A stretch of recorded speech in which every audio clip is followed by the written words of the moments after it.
चलिए दोस्तों, स्वागत है आपका बीपीएससी मिनी टेस्ट 2 में।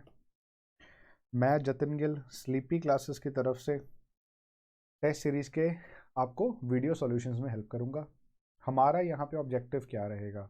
देखो, जो मेरे को पहले से फॉलो कर रहे हैं, स्लीपी क्लासेस की पीएसआईआर के टेस्ट सीरीज़ के मॉड्यूल को पहले से फॉलो कर रहे हैं, उन्हें पता होगा कि जब भी हम टेस्ट सीरीज़ के वीडियो सॉल्यूशंस करते हैं तो उसका एक क्या मोटिव रहता है। देखो, दो मोटिव यहाँ पे रहते हैं। फर्स्ट इज ये जो क्वेश्चन है इसकी डिमांड,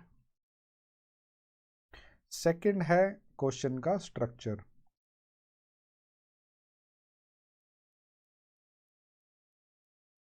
दो चीजें हम यहाँ पे फोकस करते हैं। तो ये जो क्वेश्चन आएगा, जितने भी क्वेश्चन हम यहाँ पे डिस्कस करेंगे, 6 क्वेश्चन है इस मिनी टेस्ट में, तो 6 के 6 क्वेश्चन में पहले हम उनकी स्टेटमेंट को रीड करेंगे और फिर हम बात करेंगे कि कैसे उसकी डिमांड को कॉम्प्रिहेंड करना है। ओके, कई बार लेट से एक वर्ड का क्वेश्चन हो जाता है, ठीक है, एक वर्ड, जैसे अभी लेट से एचसीएस की टेस्ट सीरीज में हमने एक क्वेश्चन था और एक आया भी हुआ था सेम क्वेश्चन, मल्टीकल्चरलिज्म। सिर्फ एक वर्ड का क्वेश्चन, क्या लिखोगे उसमें, क्या क्या लिख सकते हो, और वो जो डिमांड है आपकी, जो जो आपके दिमाग में आ रहा है, कैसे उसको स्ट्रक्चर में डालोगे। ये दो चीजें हम यहाँ पे सीखेंगे। तो ये जो आपका पूरा मॉड्यूल रहेगा टेस्ट सीरीज का, उसके वीडियो सॉल्यूशंस जो होंगे, आप में सिर्फ उस पे इसी चीज पे ध्यान देना है कि what should be the demand of this question and how will you put that demand into a very good structure, so that when the examiner reads your question उसको लगे कि एक नरेशन, एक स्टोरी की तरह चल रहा है और आपका फ्लो बिल्कुल ब्रेक नहीं हो रहा है। तो उसी पे हमने फोकस करना है। अगर देखो, पीडीएफ ये आपको प्रोवाइड करवाई जाएगी। अगर आपको लगता है कि भाई मैं थोड़ा रशअप कर रहा हूं, या आपको लगता है कि किसी कंटेंट का कुछ पार्ट रह गया है, तो प्लीज आप क्या करिए, पीडीएफ में करिए, पीडीएफ देखिए। बाकी अगर वो टॉपिक समझना है तो please refer to our faculty for PSIR Prerna ma'am के लेक्चर्स को।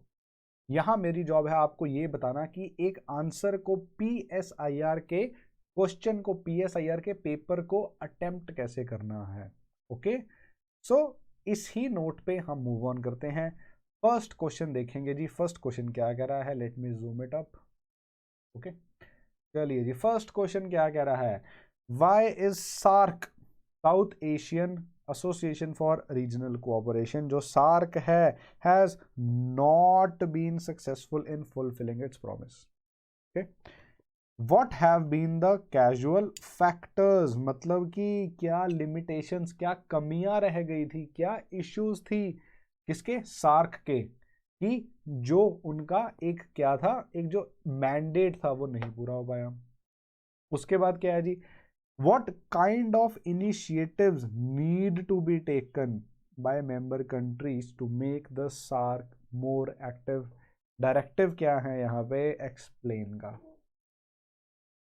क्या लग रहा है, इस क्वेश्चन को समझना कुछ मुश्किल लग रहा है आपको? देखो, मुश्किल नहीं है, क्योंकि आपको ये समझना पड़ेगा कि जितनी भी, चाहे 2 स्टेटमेंट्स दे दें, चाहे 3, चाहे 5, चाहे पूरा पैराग्राफ दे दें क्वेश्चन का, जितना बड़ा स्टेटमेंट होगा, जितना ज़्यादा एक्सप्लेन्ड एक क्वेश्चन होगा, उतना ही ज़्यादा आपको ईजी होगा क्वेश्चन का स्ट्रक्चर बनाना। क्योंकि आपको इन्होंने बता दिया है क्या, कि सार्क जो है वो क्यों सक्सेसफुल नहीं हुआ, हमने बताना है। और उसके बाद हमने ये बताना है कौन कौन से फैक्टर्स थे कि जिससे इन्फ्लुएंस नहीं हुआ। उसके बाद हमने बताना है कि क्या कुछ ऐसा हमने हमने करना चाहिए, क्या हम करें, या क्या सार्क लीडर्स करें कि जो सार्क है वो दोबारा रेलिवेंट हो जाए। तो अब इन 3 चीज़ों में हिडन चीज़ क्या है, अगर मैं बात करूँ ना, जो आपको एक्सप्लिसिटली यहाँ नहीं रखी हुई, वो है रेलिवेंस। यहाँ पे बात करी कि क्रिटिसिज्म कर दिया, क्या बात कर दी कि भाई क्यों सक्सेसफुल नहीं हुआ, लेकिन कुछ रेलिवेंस थी सार्क की, कुछ चीज़ें तो उसने करवाई होंगी, कुछ तो रेलिवेंस होगी। तो पहले हमने वो लिखनी है, क्योंकि अगर आप बात करेंगे, देखो ये क्या है, सिर्फ इशू बेस्ड क्वेश्चन है कि भाई इश्यूज क्या क्या हैं उनकी बात करो, और अगर वो बात करें तो कितना ज़्यादा, आप खुद सोच के देखो कितना ज़्यादा क्या हो जाएगा, एक नेगेटिव आउटलुक बन जाएगी क्वेश्चन में। इस करके हमने साथ साथ ये भी बताना है कि भाई इस क्वेश्चन में कि सार्क की रिलेवेंस क्या थी या क्या है। ओके, इसकी हम बात करेंगे। तो चलिए क्वेश्चन अब हम शुरू करते हैं। उम्मीद करता हूं कि आपको डिमांड जो इस क्वेश्चन की है वो क्लियर हो गई होगी। तो अब हम देखेंगे इसका स्ट्रक्चर पार्ट। स्ट्रक्चर पार्ट में सबसे पहले क्या आता है जी, इंट्रो, फिर आती है बॉडी, उसके बाद हम बात करते हैं कंक्लूजन की। तो सबसे पहले जब हम इंट्रो की बात करेंगे तो देखिए इंट्रो में हम क्या लिखेंगे कि कंटेक्स्ट और फिलॉसफी बिहाइंड सार्क। मतलब क्या है, देखो काफ़ी चीज़ें हैं और काफ़ी वेज या तरीके हैं जिनसे आप ये क्वेश्चन को शुरू कर सकते हो। कुछ बच्चे या कुछ एस्पिरेंट्स ये भी लिख सकते हैं कि जो सार्क है 1985 में बना, ढाका में बना, कुछ ऐसी सी बात कर सकते हो, बहुत ही फैक्चुअल चीज़ दे सकते हो। कुछ बच्चे कोई कोट जो है उससे भी शुरू कर सकते हैं कि सार्क को जैम्ड व्हीकल कहा था एस जयशंकर ने, उनकी भी बात कर सकते हो। लेकिन अगर सबसे बढ़िया अप्रोच कौन सी रहेगी यहाँ पे, अगर आप इसको फिलॉसफी मतलब कि थ्योरी, जो पॉलिटिकल साइंस जो इनहेरेंट पार्ट है पॉलिटिकल साइंस का, पॉलिटिकल थ्योरी जो है, अगर आप उससे रिलेट कर पाए। सो जब पॉलिटिकल थ्योरियां किसी भी कंसेप्ट से आप क्वेश्चन को रिलेट करेंगे तो उसका सबसे बड़ा एक इफेक्ट क्या होगा, उसका सबसे बड़ा इफेक्ट ये होगा कि जो एग्जामिनर है वो बहुत ज़्यादा खुश हो जाएगा। एग्जामिनर को ऐसा लगेगा कि आप जो एस्पिरेंट है जो क्वेश्चन लिख रहा है वो इतना ज़्यादा थरो है किससे, पूरे सिलेबस से, और इतना ज़्यादा उसका नॉलेज है कि वो अप्लाइड कर रहा है, अप्लाई कर रहा है उस थ्योरी को। तो जो कि हमने यहाँ पे इंट्रो में करा है, क्या करा है हमने, देखिए ज़रा, कि जोसेफ नहीं और उसके बाद जो रॉबर्ट कोहेन है उनका क्या कंसेप्ट था, कॉम्प्लेक्स इंटरडिपेंडेंस का।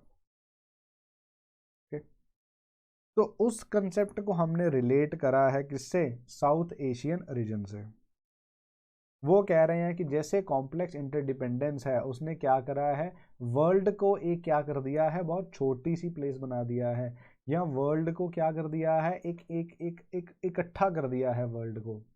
तो ये बात करेंगे कि अगर कॉम्प्लेक्स इंटरडिपेंडेंस है तो इसका करके जो साउथ एशियन रीजन है उसको भी कॉम्प्लेक्सली इंडिया आपस में इंटरट्वाइंड होने में क्या करता है, फोर्स करता है कहीं ना कहीं। तो कॉम्प्लेक्स इंटरडिपेंडेंस जो है वो बड़ा ही ऐसा सा एक अलग सा कंसेप्ट है, हम इसकी बात यहाँ पे करेंगे। ओके, उसके बाद क्या है जी, अब ये जो ब्रीफ हिस्ट्री हम थोड़ी बता देंगे कि कब बना सार्क। 1985 में सार्क बना, ढाका में बना, क्या हुआ था जी, वेलफेयर ऑफ द पीपल करना था, इकोनॉमिक ग्रोथ को फर्दर करना था, एडवांसमेंट करनी थी किसकी, सोशल प्रोग्रेस करनी थी, और क्या करना था जी, सेल्फ रिलायंस है उसको, उसकी बात करनी थी। म्यूचुअल ट्रस्ट जो है आपस में साउथ एशियन कंट्रीज का जो बहुत ज़्यादा ब्रोक है उसको ठीक करना था। अंडरस्टैंडिंग लेके आनी थी, अब एक दूसरे की एप्रिसिएशन करनी थी, प्रमोट क्या करना था, active collaboration and mutual assistance. उसके बाद क्या करना था, कोऑपरेशन। उसके बाद क्या करनी थी, डेवलपिंग कंट्रीज के साथ कोऑपरेशन स्ट्रेंथन करनी थी। तो इन सब चीज़ों को अगर हम सोचेंगे और समझेंगे तो हमें क्या समझ आ रहा है कि सार्क जो था एक बहुत ही आइडियलिस्ट सा बनाया बनाया था। पता था कि आधे तो जो साउथ एशियन रीजन्स है एक दूसरे के क्या हैं, एनिमीज हैं, और वो जो एनिमोसिटी है वो ऐसे एकदम से नहीं जाती। तो यही इसी चीज़ से ही हम क्या करेंगे, रिलेट करेंगे। ओके, चलिए बात करते हैं आगे जाके जी रेलिवेंस ऑफ सार्क की। Excuse me. तो रेलिवेंस ऑफ सार्क जो मैंने कहा था कि ये हिडन जो एक डिमांड है आपकी वो है, कैसे, देखो सार्क क्यों बनाया गया आपको बता दिया। तो जब बना गया तो कुछ तो उसकी अचीवमेंट्स होंगी, या कुछ तो मतलब आप लगा लो कि कुछ तो उसमें असर होगा ना, कुछ तो मेरी दुआ में असर होगा, ऐसे नहीं तुम ठीक हो गए गालिब, एक शेर भी है। तो ऐसे ही इसको समझ के देखना है आपने क्या, कि अगर किसी का क्रिटिसिज्म हो रहा है, कुछ लिमिटेशंस हैं, लेकिन कुछ ना कुछ रेलिवेंस भी उस चीज़ की होगी। तो क्या रेलिवेंस देखेंगे हम, स्मृति ए पटनायक जी जो हैं वो क्या कह रही हैं यहाँ पे, बात करेंगे।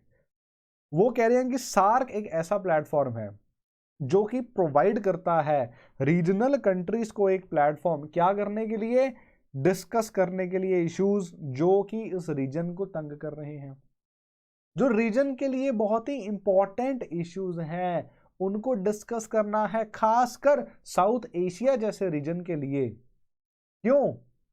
क्योंकि साउथ एशिया एक ऐसा रीजन है जहां पे क्या प्रॉब्लम है, बहुत ज्यादा टेररिज्म की प्रॉब्लम है। टेररिज्म के साथ साथ रेफ्यूजी क्राइसिस भी हम फेस कर रहे हैं। अब रेफ्यूजी क्राइसिस की अगर बात करूं तो क्या सबसे पहले दिमाग में आ रहे हैं रोहिंग्यास, बिल्कुल सही है। उसके बाद जो अफगान रेफ्यूजीज थे, जो रिसेंटली अगर हम बात करें आफ्टर द यूएस विड्रॉल क्या हुआ, उसके बाद और क्या प्रॉब्लम्स हैं, यहां पे वाटर स्कैर्सिटी बहुत ज्यादा है। ये जो वाटर क्राइसिस है जो साउथ एशियन रीजन में, ये एक बहुत बड़ा इफेक्ट कर सकता है, एक कॉन्सिक्वेंस हो सकता है टू स्टार्ट द वॉर्स। ब्रह्मशिलानी एक बहुत ही इंपॉर्टेंट स्कॉलर है, उनका क्या है, ब्रह्मा हाइपोथेसिस।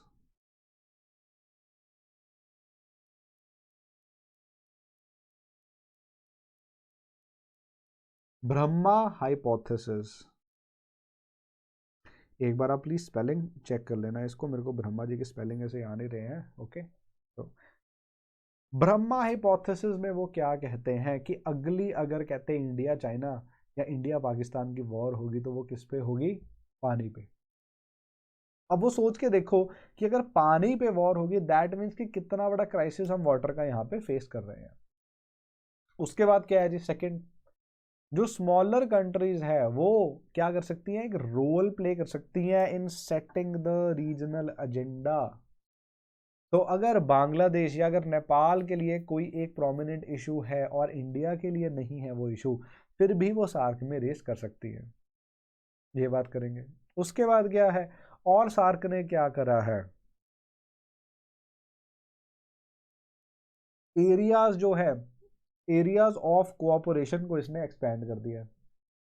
अब इसको ऐसे सोच के देखो कि कोविड 19 पैंडेमिक से इसको हम रिलेट करेंगे। क्या इंडिया ने South Asian region SAARC countries का साथ नहीं दिया? बिल्कुल दिया। और वो जो साथ इन्होंने दिया है वो क्या था, वो क्या वो कंडीशनल था? नहीं, वो अनकंडीशनल था। तो इस करके अब ये जो है एक्सपैंडिंग एरियाज ऑफ कोऑपरेशन, पता लगता है कि जैसे जैसे कोई नई प्रॉब्लम वर्ल्ड में आती है वैसे वैसे ही जो सार्क कंट्रीज है वो क्या करेंगी, आपस में कोलैबोरेट करेंगी। उसके बाद क्या है कि meeting of leaders on sidelines of SAARC have often helped in ironing out bilateral differences. तो इंडिया पाकिस्तान का जो यहाँ पे एग्जांपल है वो सबसे क्या है, प्रोमिनेंट है, ये हम यहाँ पे डाल के आएंगे। ओके जी, अब चलते हैं जो हमें क्वेश्चन में एग्जैक्टली पूछा गया है, क्या इश्यूज जो रहे हैं सार्क में। सो अब हम देखेंगे दैट वाई, क्या ऐसे फैक्टर्स थे कि जो सार्क है वो नहीं इतना रेलिवेंट जो है, ओके रेलिवेंट था लेकिन जो पोटेंशियल था, जो हमने सोचा था कि सार्क में करेंगे वो नहीं हुआ। कौन से ऐसे फैक्टर्स थे जिससे ये हुआ? सबसे पहली बात तो जैसे मैंने ऊपर कहा आपको कि जयशंकर साहब ने क्या बोला था, जो हमारे अभी एक्सटर्नल अफेयर्स मिनिस्टर हैं, तो जब वो डिप्लोमेट होते थे उन्होंने कहा था कि जो जयशंकर जी ने कहा कि SAARC is a jammed vehicle, मतलब वो जाम हो गया है और चल ही नहीं रहा था। क्यों जाम हो गया सबको पता है, the reason is India Pakistan rivalry. यही तो मेन कॉज है कि सार्क अच्छी तरह काम नहीं कर रहा। उसके बाद क्या है जी, नेगेटिव माइंडसेट है associated with the SAARC countries. क्या वो इंडिया को एक बिग ब्रदर, एक रीजनल हेजेमन की तरह देखते हैं और उन्हें लगता है कि why to be in a group जहां पे जिसको इंडिया डोमिनेट करता है। उन्हें लगता है कि इंडिया अपनी विम्स एंड फैंसीज को मनवाने के लिए ये सब करता है, तो ये बात कर सकते हैं। उसके बाद क्या है जी, एथनिक इश्यूज जो हैं वो बहुत ज़्यादा प्रोमिनेंट है। जैसे अब देखो, चाहे हम बहुत ज़्यादा इंटरलिंक्ड है एक दूसरे से एथनिसिटी के लिए। लेकिन वही चीज़ जो है, जो हमारा डोमेस्टिक एजेंडा है, जब हम देखो मुस्लिम्स के बारे में कुछ हमारे प्राइम मिनिस्टर या कुछ हमारे कोई भी रूलिंग पार्टी में से बोलता है गलत, लेकिन जो हमारा सार्क की जो मेंबर कंट्रीज हैं वो नॉर्मली क्या है, जो हमारे यहाँ मिनॉरिटीज़ हैं वहाँ पे मेजॉरिटीज़ हैं और वो कंट्रोल करती हैं उन कंट्रीज़ को। तो जब हम उनसे एक ऐसा मैसेज देंगे उनसे बिगड़ जाएगी, तो क्या सार्क सही चल पाएगा? नहीं चल पाएगा। उसके बाद क्या प्रॉब्लम है जी? कनेक्टिविटी। तो कनेक्टिविटी बहुत एक बड़ा इशू है। यूरोप में देखो, आप एक शेंजन वीज़ा ले लो और पूरा यूरोप घुमाओ, इतनी अच्छी कनेक्टिविटी है। यहाँ तो कनेक्टिविटी ही नहीं है। यहाँ से आपने बांग्लादेश जाना है, यहाँ से नेपाल जाना है, आपको इतने मतलब इतने गंदे गंदे रास्ते मिलेंगे जिसकी कोई हद नहीं है। ये बात है। साफ्टा जो था, अब इकोनॉमिक ट्रेड की अगर बात करें, जो साफ्टा था वो कर तो दिया शुरू की भाई ठीक हो जाएगा ठीक हो जाएगा, लेकिन क्या अभी तक कुछ उसके प्रोमिनेंट निकला ही नहीं जो उसका पोटेंशियल था। उसके बाद क्या है कि जो बायलैटरल रिलेशंस हैं वो कंस्ट्रेंट हो रखे हैं in South Asian cooperation. Poor relations of India Pakistan जो है इस कंटेक्स्ट में ये बहुत ज़रूरी है। और उसके अगला पॉइंट क्या है? पावर रेविलरी जो चल रही है। अब पावर रेविलरी किसमें चल रही है? इंडिया पाकिस्तान में थोड़ी चल रही है। India is obviously a dominant power, but किसमें पावर रेविलरी चल रही है? चाइना और इंडिया में। तो जब अगर हम देखें कि गलवान में India stood up to China, तो अब ऐसा हो गया है कि कोऑपरेशन जो है उसका टाइम ऐसा लग रहा है कि खत्म हो गया है। सो अब जो कंट्रीज हैं, नेपाल हो गया या और कोई कंट्रीज हैं, वो कंट्रीज जो हैं अब they have to take sides. अगर वो इंडिया के साथ है that means they are against China, अगर वो चाइना के साथ है that means they are against India. तो इस सिचुएशन में they choose China more because deep pockets हैं उसके पास और काफ़ी सारे एडवांटेजेस हैं उनके पास चाइना के पास जाने के लिए। तो इसकी भी हम यहाँ पे बात करेंगे। अब ये क्या है? ये है कि क्यों लिमिटेशंस क्या थी, इश्यूज क्या हैं सार्क के साथ। अब क्या बात करेंगे हम? What needs to be done, मतलब क्या है इसका, क्या करना चाहिए, वे फॉरवर्ड की यहाँ बात हो रही है। वे फॉरवर्ड क्या है जी? सोशल कंस्ट्रक्टिविस्ट अप्रोच की हम बात कर रहे हैं। तो सोशल कंस्ट्रक्टिविस्ट अप्रोच क्या कहती है कि जो हमारे लीडर्स हैं उनको आपस में बात करनी चाहिए, P2P कनेक्शंस बढ़ाओ। उससे क्या होगा? एक बहुत ज़्यादा लॉट ऑफ कोहेशन, मतलब कि आपसी भाईचारा बढ़ेगा और एक म्यूचुअल ट्रस्ट की फीलिंग आएगी। तो जो मनमोहन सिंह जी हमारे फॉर्मर प्राइम मिनिस्टर क्या कहा करते थे कि भाई एक ऐसा दिन आएगा जब हम इंडिया में क्या करा करेंगे, नाश्ता और डिनर कहाँ करा करेंगे? पाकिस्तान में। एक ऐसा दिन ज़रूर आएगा, वो ऐसा कहा करते थे। सेकेंड पॉइंट हम क्या कह सकते हैं कि इंडिया को अपनी नेबरहुड फर्स्ट पॉलिसी जो है उसका अच्छी तरह यूटिलाइजेशन करना चाहिए। उसके बाद सुहासिनी हैदर जी भी इसी कंटेक्स्ट में कहती हैं, क्या कहती हैं? कहती जो हमारा एक जो है ना dealing is a challenge with China also, उसके साथ भी हमारी बॉर्डर्स लगती है। तो अगर हमने चाइना से इफेक्टिवली डील करना है तो we need a unified South Asian platform. कोई भी कंट्री देखो, माइंड यू मैं जो आपको बात कह रहा हूँ वो सोच के देखो, कोई भी कंट्री अगर सुपर पावर बनती है तो उसके जो लेट्स से नेबर्स हैं वो उसके साथ होने चाहिए हमेशा। मेक्सिको जो है यूएस के साथ था, अभी जाके प्रॉब्लम शुरू हुई है आनी। कनाडा कितना अच्छा अलाय है यूएसए का। ब्रिटेन की बात कर लो तो नेबर्स है ही नहीं, जो नेबर्स थे स्कॉटलैंड आयरलैंड उनको तो अपने कब्जे में ले लिया, ग्रेट ब्रिटेन बना लिया। ओके, सो ऐसे समझ के देखना, अगर इंडिया को कभी ग्रेट पावर बनना है या एटलीस्ट ग्रेट पावर को चैलेंज देना है, सो पहले India have to set up his own backyard into right course. ये करना बहुत जरूरी है। उसके बाद क्या कह रहे हैं कि जो एग्जिस्टिंग इंस्टीट्यूशन जैसे साउथ एशियन यूनिवर्सिटी हमने बनाई थी उसको यार वहाँ पे भेजो बच्चों को वीज़ा और 2 लोगों को और प्रोफेसर्स को अपॉइंट करो, ये सब बातें करेंगे। पी राजन जो हैं ये एक और बड़ी इंटरेस्टिंग सी बात कहते हैं। वो कहते हैं कि इकोनॉमिक इंटीग्रेशन जो है ये की है सार्क के और रेलिवेंट होने की। तो जब वो कहते हैं कि इकोनॉमिक इंटीग्रेशन होगी उसके साथ क्या होगा, और ज्यादा, देखो अब इकोनॉमिक इंटीग्रेशन हो गई तो जो कैपिटलिस्ट है उनका पैसा दूसरी कंट्री में लगा होगा, तो वो क्या वो चाहेंगे वॉर हो? नहीं। और वो एक प्रेशर ग्रुप की तरह काम करेगा on the political parties, ruling parties की ये काम ना हो, ये बात कर सकते हैं। लास्ट में अब हम फास्ट फॉरवर्ड होते हैं कंक्लूजन पे।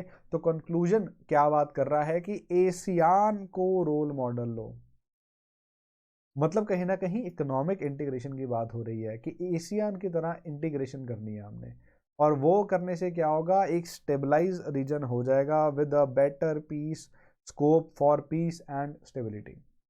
ये हम यहाँ पे बात करेंगे। तो रियली होप कि ये क्वेश्चन अब आपको समझ आ गया होगा। इसके बाद जब भी सार्क के ऊपर क्वेश्चन आएगा आपके पास एनफ मटेरियल है।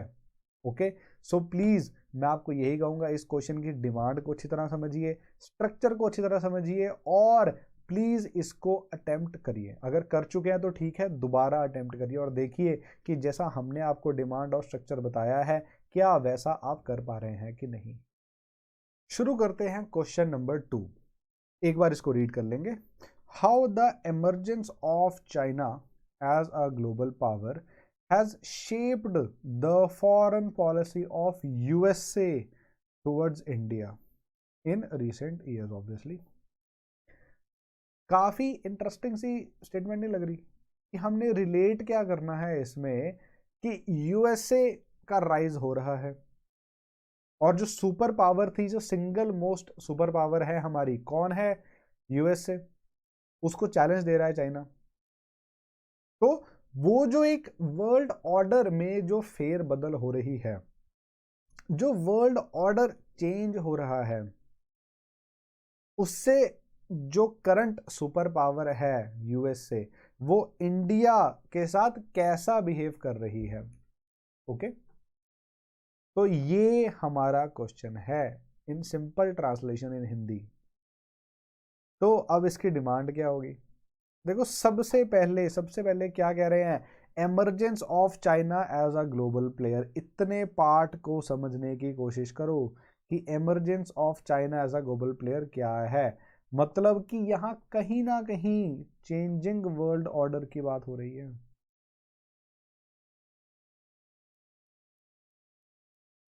ओके, तो चेंजिंग वर्ल्ड ऑर्डर कैसे हमें देखने को मिल रहा है कि पहले world order was dominated by China, oh sorry, by US and its allies.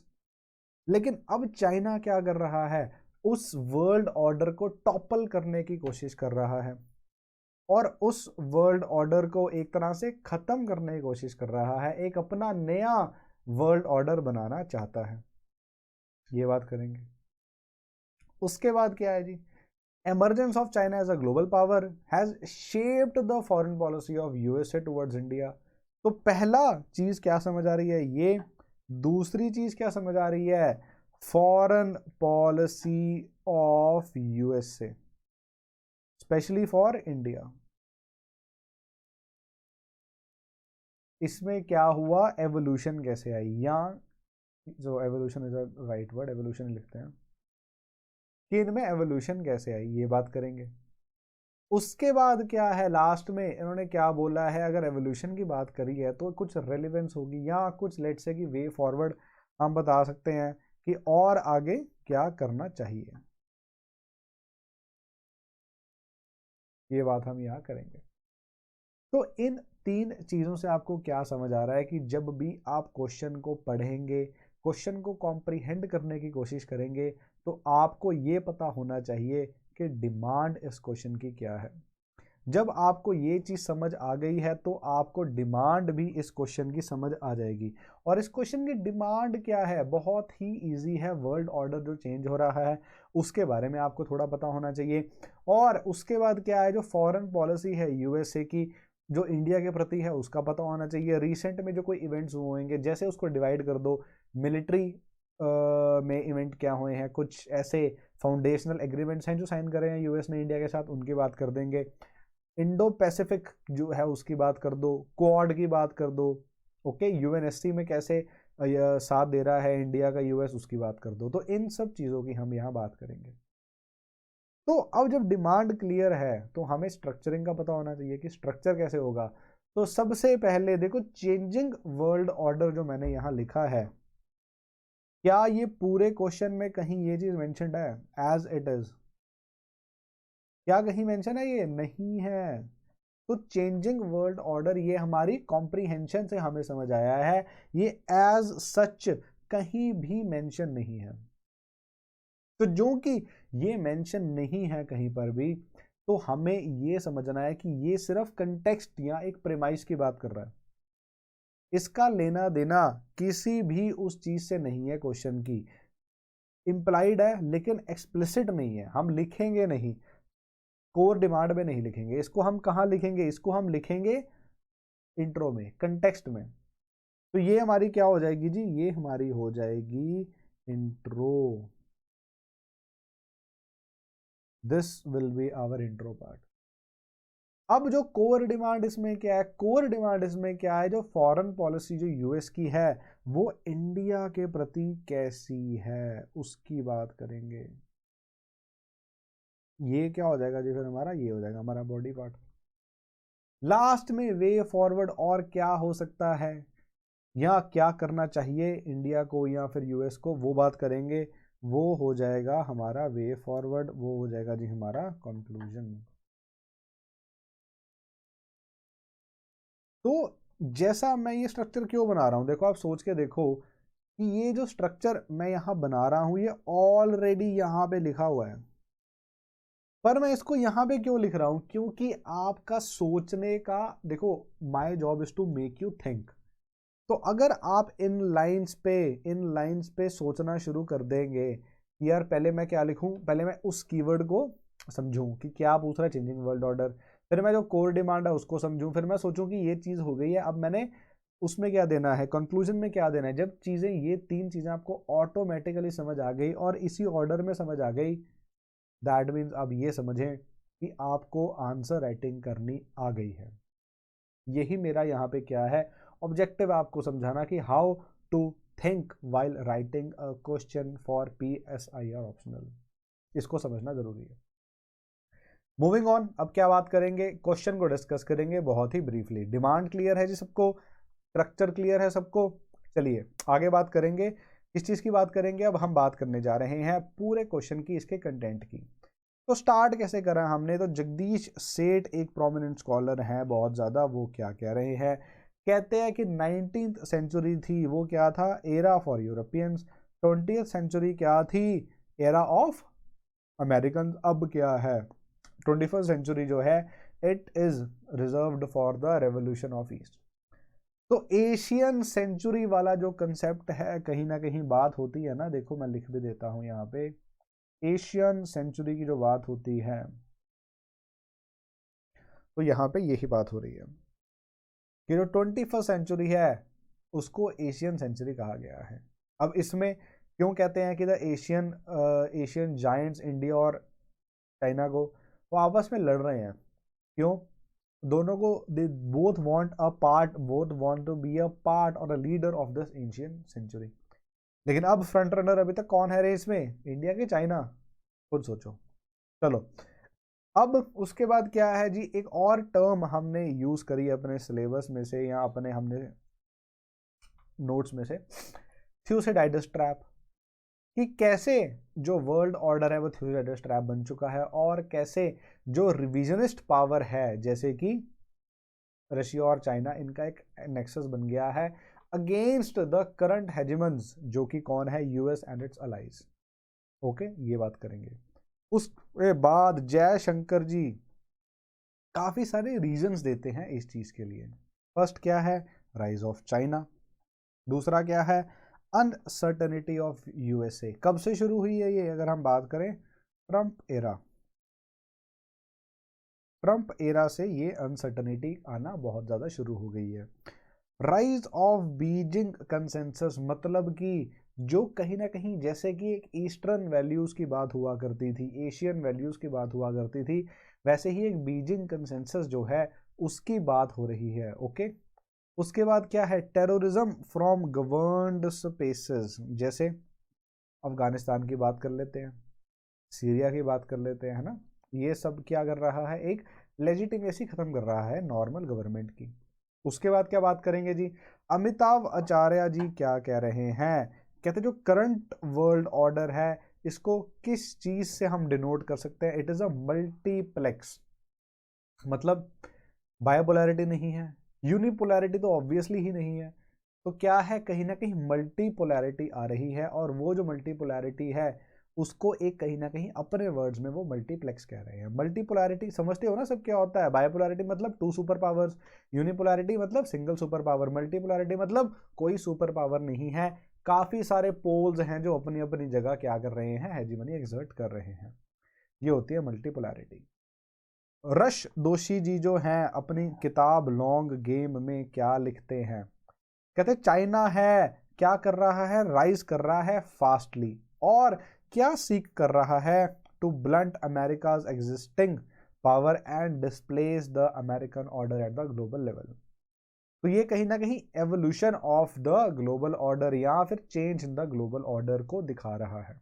Okay, उसके बाद क्या है, जो कोर डिमांड पे अगर हम आते हैं, यूएस की जो पॉलिसी है ऑन इंडिया वो क्या है, तो यूएस पॉलिसी ऑन इंडिया क्या है जी, अगर हम यूएस पॉलिसी ऑन इंडिया की बात करें तो सबसे पहले हम किसकी बात करेंगे यहाँ पे, डिफेंस की। तो डिफेंस में देखा हमने ये बेका, लेमोआ, कॉमकासा ऐसे स्ट्रेटेजिक जो एग्रीमेंट्स थे, फाउंडेशनल एग्रीमेंट्स, उनको साइन करा है इंडिया ने। बात करेंगे स्ट्रेटेजिक की, तो इंडिया को नेट सिक्योरिटी प्रोवाइडर का दर्जा दिया गया यूएस के द्वारा in the Indian ocean.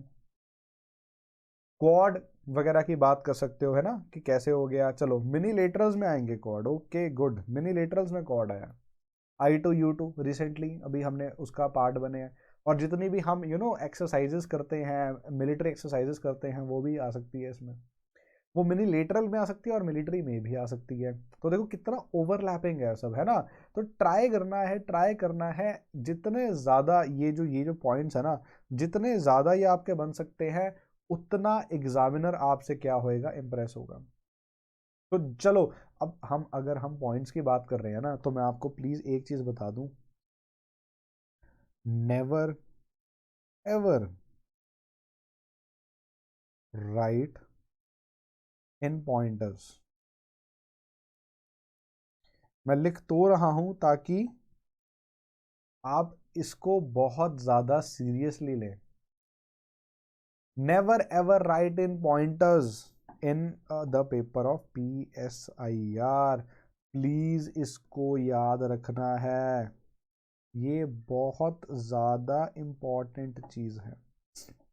PSIR का जो पेपर है वो किसका, एक ह्यूमैनिटीज सब्जेक्ट है, और ह्यूमैनिटीज के जो सब्जेक्ट होते हैं, चाहे हम सोशोलॉजी की बात करें चाहे PSIR की बात करें, उनमें क्या मैटर करता है सबसे ज़्यादा, उनमें मैटर करता है फ्लो, उनमें मैटर करता है आपकी नरेशन मैटर करती है, तो फ्लो बिल्कुल नहीं तोड़ना है।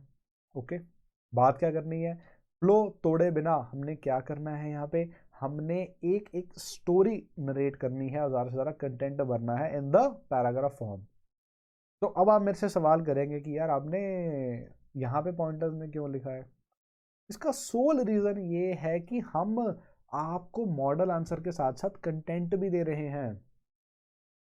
हम आपको कंटेंट इसलिए दे रहे हैं ताकि जब ये क्वेश्चन हमने यहाँ कवर करा, आपको ये क्वेश्चन अटेम्प्ट करने के बाद अपनी किताबों में से कंटेंट ना ढूंढना पड़े।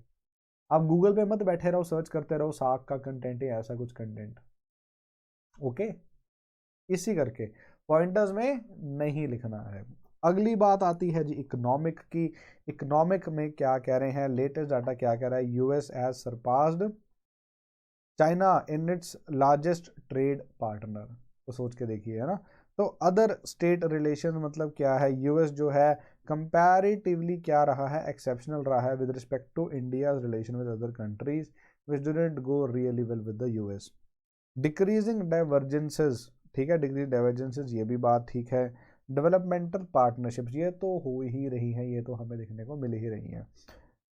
तो अब हम अगर बात करें थोड़ा हिस्टोरिकल थोड़ा थ्योरेटिकल पर्सपेक्टिव लेके जाएं, तो ऑफेंसिव रियलिस्ट जैसे कि मीरशाइमर क्या बात करते होते थे कि जो एक क्या होता था, buck and bet, pass the buck and bet and bleed जो आइडियोलॉजी है, जो एक मेथड है, उसको यूएस डिप्लॉय कर रहा है इंडिया के साथ। कैसे कि नाउ इन यूएस वांट कि इंडिया लड़ाई लड़े यूएस की विद चाइना, कि हम आपको इतना सपोर्ट कर देंगे, हम ये कर देंगे, हम वो कर देंगे, आप हमारी लड़ाई लड़ो, आप पंगे लेते रहो, बस चाइना से पीस मत मेंटेन करो। ये चाह रहा है यूएस। तो इसी कंटेक्स्ट में प्रोफेसर चिंतामणि जी क्या कह रहे हैं? वो कह रहे हैं कि जो यूएस है as a super power is like a sun, और सूरज के अगर ज़रा दूर जाओगे तो भी एग्जिस्ट नहीं कर सकते, ज़रा पास जाओगे तो भी एग्जिस्ट नहीं कर सकते। तो उतना डिस्टेंस मेंटेन करके रखना है जितना हमारे लिए ठीक है। तो इसी कंटेक्स्ट में शिव शंकर मेनन जी क्या कह रहे हैं? वो कहते हैं जो इंडियन फॉरेन पॉलिसी है वो एक मिनी मैक्सिंग एक्टिविटी, उन्होंने वर्ड दिया है क्या, कि किसी के साथ मिनिमम रिलेशनशिप्स, किसी के साथ मैक्सिमम रिलेशनशिप्स। तो क्या करना है, एक ऐसे अलाइनमेंट बेस्ड रिलेशनशिप होना चाहिए। यहां पे एक और कीवर्ड आप यूज कर सकते हैं, इशू बेस्ड अलाइनमेंट। क्या होती है ये, बता सकता है कोई? What is issue based alignment? तो इशू बेस्ड अलाइनमेंट जो है, इसका सिर्फ और सिर्फ ये मतलब है कि आप कि जिससे भी अलाइन कर रहे हो कंट्री से, वो सिर्फ इशू बेस्ड कर रहे हो। लाइट से अगर हम बात करें न्यूक्लियर की बात करें, सिविल न्यूक्लियर की, तो हम यूएसए से कर रहे हैं। लेकिन अगर हम बात करें क्लाइमेट चेंज की, तो क्या यूएसए और इंडिया सेम पेज पे हैं? नहीं है। तो वो हम चाइना के साथ ज़्यादा अच्छा कर रहे हैं। तो वो क्या है, इशू बेस्ड अलाइनमेंट इसको हम कहेंगे। जयशंकर जी क्या कह रहे हैं कि जो फॉरेन रिलेशनशिप्स है उनको एक्टिवली एक्सप्लोर करना चाहिए और लेवरेज करना चाहिए for domestic development and progress. ये स्टेटमेंट क्या बता रही है कि जो ट्रेडिशनल एक टैबू था, जो कम्युनिस्ट्स को था स्पेशली इंडिया में, या सोशलिस्ट्स को था, कि भाई यूएसए के साथ तो पार्टनरशिप करनी ही नहीं है, यूएस तो इंडिया में आना ही नहीं चाहिए, इनके लिए मार्केट्स नहीं खोलनी है, उसको क्या करो, खत्म करो, उसको शेड करो उस टैबू को। और अब क्या करो जी, एक्टिवली एक्सप्लोर करो और लेवरेज करो यूएस के साथ जो टाइज है, ताकि हमारी डोमेस्टिक डेवलपमेंट हो सके, प्रोग्रेस हो सके।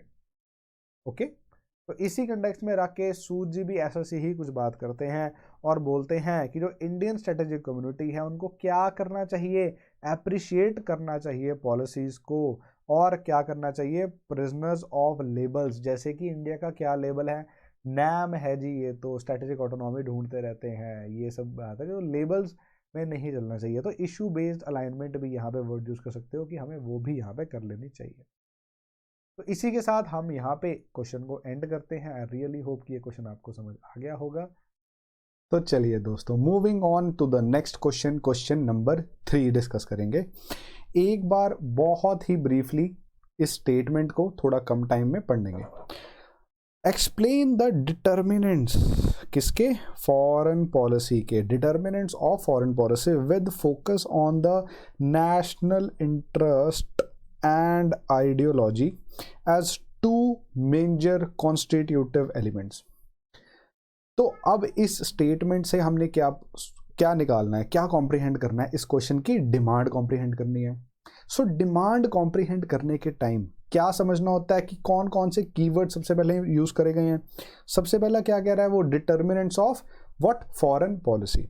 उसके बाद क्या है कि फॉरेन पॉलिसी में नेशनल इंटरेस्ट और उसके साथ साथ आइडियोलॉजी है। ये क्या है, कॉन्स्टिट्यूटिव एलिमेंट्स, मतलब कि बहुत ज्यादा इंपॉर्टेंट एलिमेंट्स हैं। तो अब हमने ये समझना है कि क्या ये जो क्वेश्चन है पूछना क्या चाह रहा है हमसे, क्या ये सिर्फ नेशनल इंटरेस्ट और आइडियोलॉजी की बात कर रहा है, या क्या ये फॉरेन पॉलिसी के बारे में कॉम्प्रिहेंसिवली हमसे पूछना चाह रहा है कि what are the determinants of foreign policy. तो इसको समझने के लिए डिपेंड ये करता है कि क्वेश्चन कितने मार्क्स का है। अगर तो 10 मार्क का क्वेश्चन है तो टू द पॉइंट लिखेंगे कि what are the determinants of foreign policy. History होता है, ज्योग्राफी होता है, और बहुत सारे डिटर्मिनेंट्स होते हैं। अगर नहीं, अगर तो ये और ज़्यादा है, लेट्स से 15 मार्कर क्वेश्चन है, तो ये लिखेंगे हिस्ट्री है, ज्योग्राफी है, ये डिटर्मिनेंट भी होते हैं, लेकिन उसके साथ साथ हम ये भी बताएंगे कि फॉरेन पॉलिसी क्या होती है। इंडिया की फॉरेन पॉलिसी की एवोल्यूशन भी हम बता सकते हैं कि नेहरू जी के टाइम पे क्या होती थी, लेकिन अब मोदी जी के टाइम पे कैसे वो चेंज हो गई है। एक एवोल्यूशन की बात होती है, जब भी फॉरेन पॉलिसी का क्वेश्चन आता है तो उसको हमने ट्राई करना है कि हम एक कॉन्टिन्यूटी वर्सेस चेंज का आर्ग्यूमेंट देके हम उसको अटेम्प्ट करें, क्योंकि फॉरेन पॉलिसी कभी ड्रास्टिकली चेंज नहीं होती। कुछ ना कुछ, चाहे आप नेहरू साहब की और अभी मोदी साहब की भी फॉरेन पॉलिसी कंपेयर कर लो, कुछ ना कुछ सिमिलैरिटीज आपको मिल जाएंगी और डाइवर्जेंसेस के हम बारे तो हम पढ़ते रहते हैं। तो इस करके अब हमने इस क्वेश्चन में क्या करना है, सबसे पहले डिमांड कॉम्प्रीहेंड करनी थी। डिमांड कॉम्प्रीहेंड कैसे करेंगे जी? सबसे पहले क्या बात हो रही है, सबसे देखो सबसे इंपॉर्टेंट कीवर्ड क्या है यहाँ पे जिसपे पूरा क्वेश्चन बेस्ड है, क्या कीवर्ड है वो? Foreign policy. ओके, तो फॉरेन पॉलिसी की यहां बात हो रही है ना कि what is foreign policy, foreign policy के डिटर्मिनेंट्स और उन डिटर्मिनेंट्स में नेशनल इंटरेस्ट एंड आइडियोलॉजी, तो ये बात हो रही है। तो सबसे इंपॉर्टेंट जो प्रीमाइस ऑफ द क्वेश्चन है that is based on foreign policy. तो जो फॉरेन पॉलिसी की अगर मैं बात करूं तो उसको डिफाइन करना जरूरी होता है कि नहीं होता? बताओ। होता है, बिल्कुल। तो फर्स्ट क्या है कि foreign policy what is it, कि भाई फॉरेन पॉलिसी क्या चीज है। फिर फॉरेन पॉलिसी किन किन चीजों से इन्फ्लुएंस होती है, मतलब डिटर्मिनेंट्स की बात हो गई। डिटर्मिनेंट्स के बाद जो काफी सारे डिटर्मिनेंट्स हैं, लेकिन क्वेश्चन में उन्होंने क्या बोला है कि हमने फोकस सिर्फ दो पे करना है, नेशनल इंटरेस्ट और उसके साथ क्या है, आइडियोलॉजी। हमने सिर्फ इन पे ही फोकस करना है। और जब हम इन पे फोकस करेंगे, हम जब इनकी बात करेंगे तो हमें क्या पता होना चाहिए कि इनके बारे में डिफरेंट स्कॉलर्स क्या कह रहे हैं, इंडिया का व्यू पॉइंट देना है हमने। तो इंडियन व्यू पॉइंट का क्या मतलब है कि इंडिया ने आइडियोलॉजी को कैसे अपना प्रेमाइस बनाया फॉरेन पॉलिसी के लिए, इंडिया ने कैसे नेशनल इंटरेस्ट को अपना प्रीमाइस बनाया फॉरेन पॉलिसी के लिए, और उसके मूविंग ऑन कि कैसे उसकी एवोल्यूशन हुई कि नेहरू साहब के टाइम से क्या था अब कैसे हो गया है। फोकस ज्यादा आज वाले पे हम करेंगे। तो अब मूविंग ऑन, जब डिमांड हमें इसकी क्लियर हो चुकी है तो अब हमारा सेकेंड स्टेप क्या होता है एक्सरसाइज में, स्ट्रक्चर को समझना। स्ट्रक्चर कैसे समझा जाएगा? देखिए, जब हमने बोला कि फॉरेन पॉलिसी में what is it, what is foreign policy, तो क्या इस क्वेश्चन में एक्सप्लिसिटली पूछा गया है कि व्हाट इज फॉरेन पॉलिसी? बताइए, आंसर करिए, क्या इस क्वेश्चन में एक्सप्लिसिटली पूछा गया है? नहीं पूछा गया है, बिल्कुल सही बोला।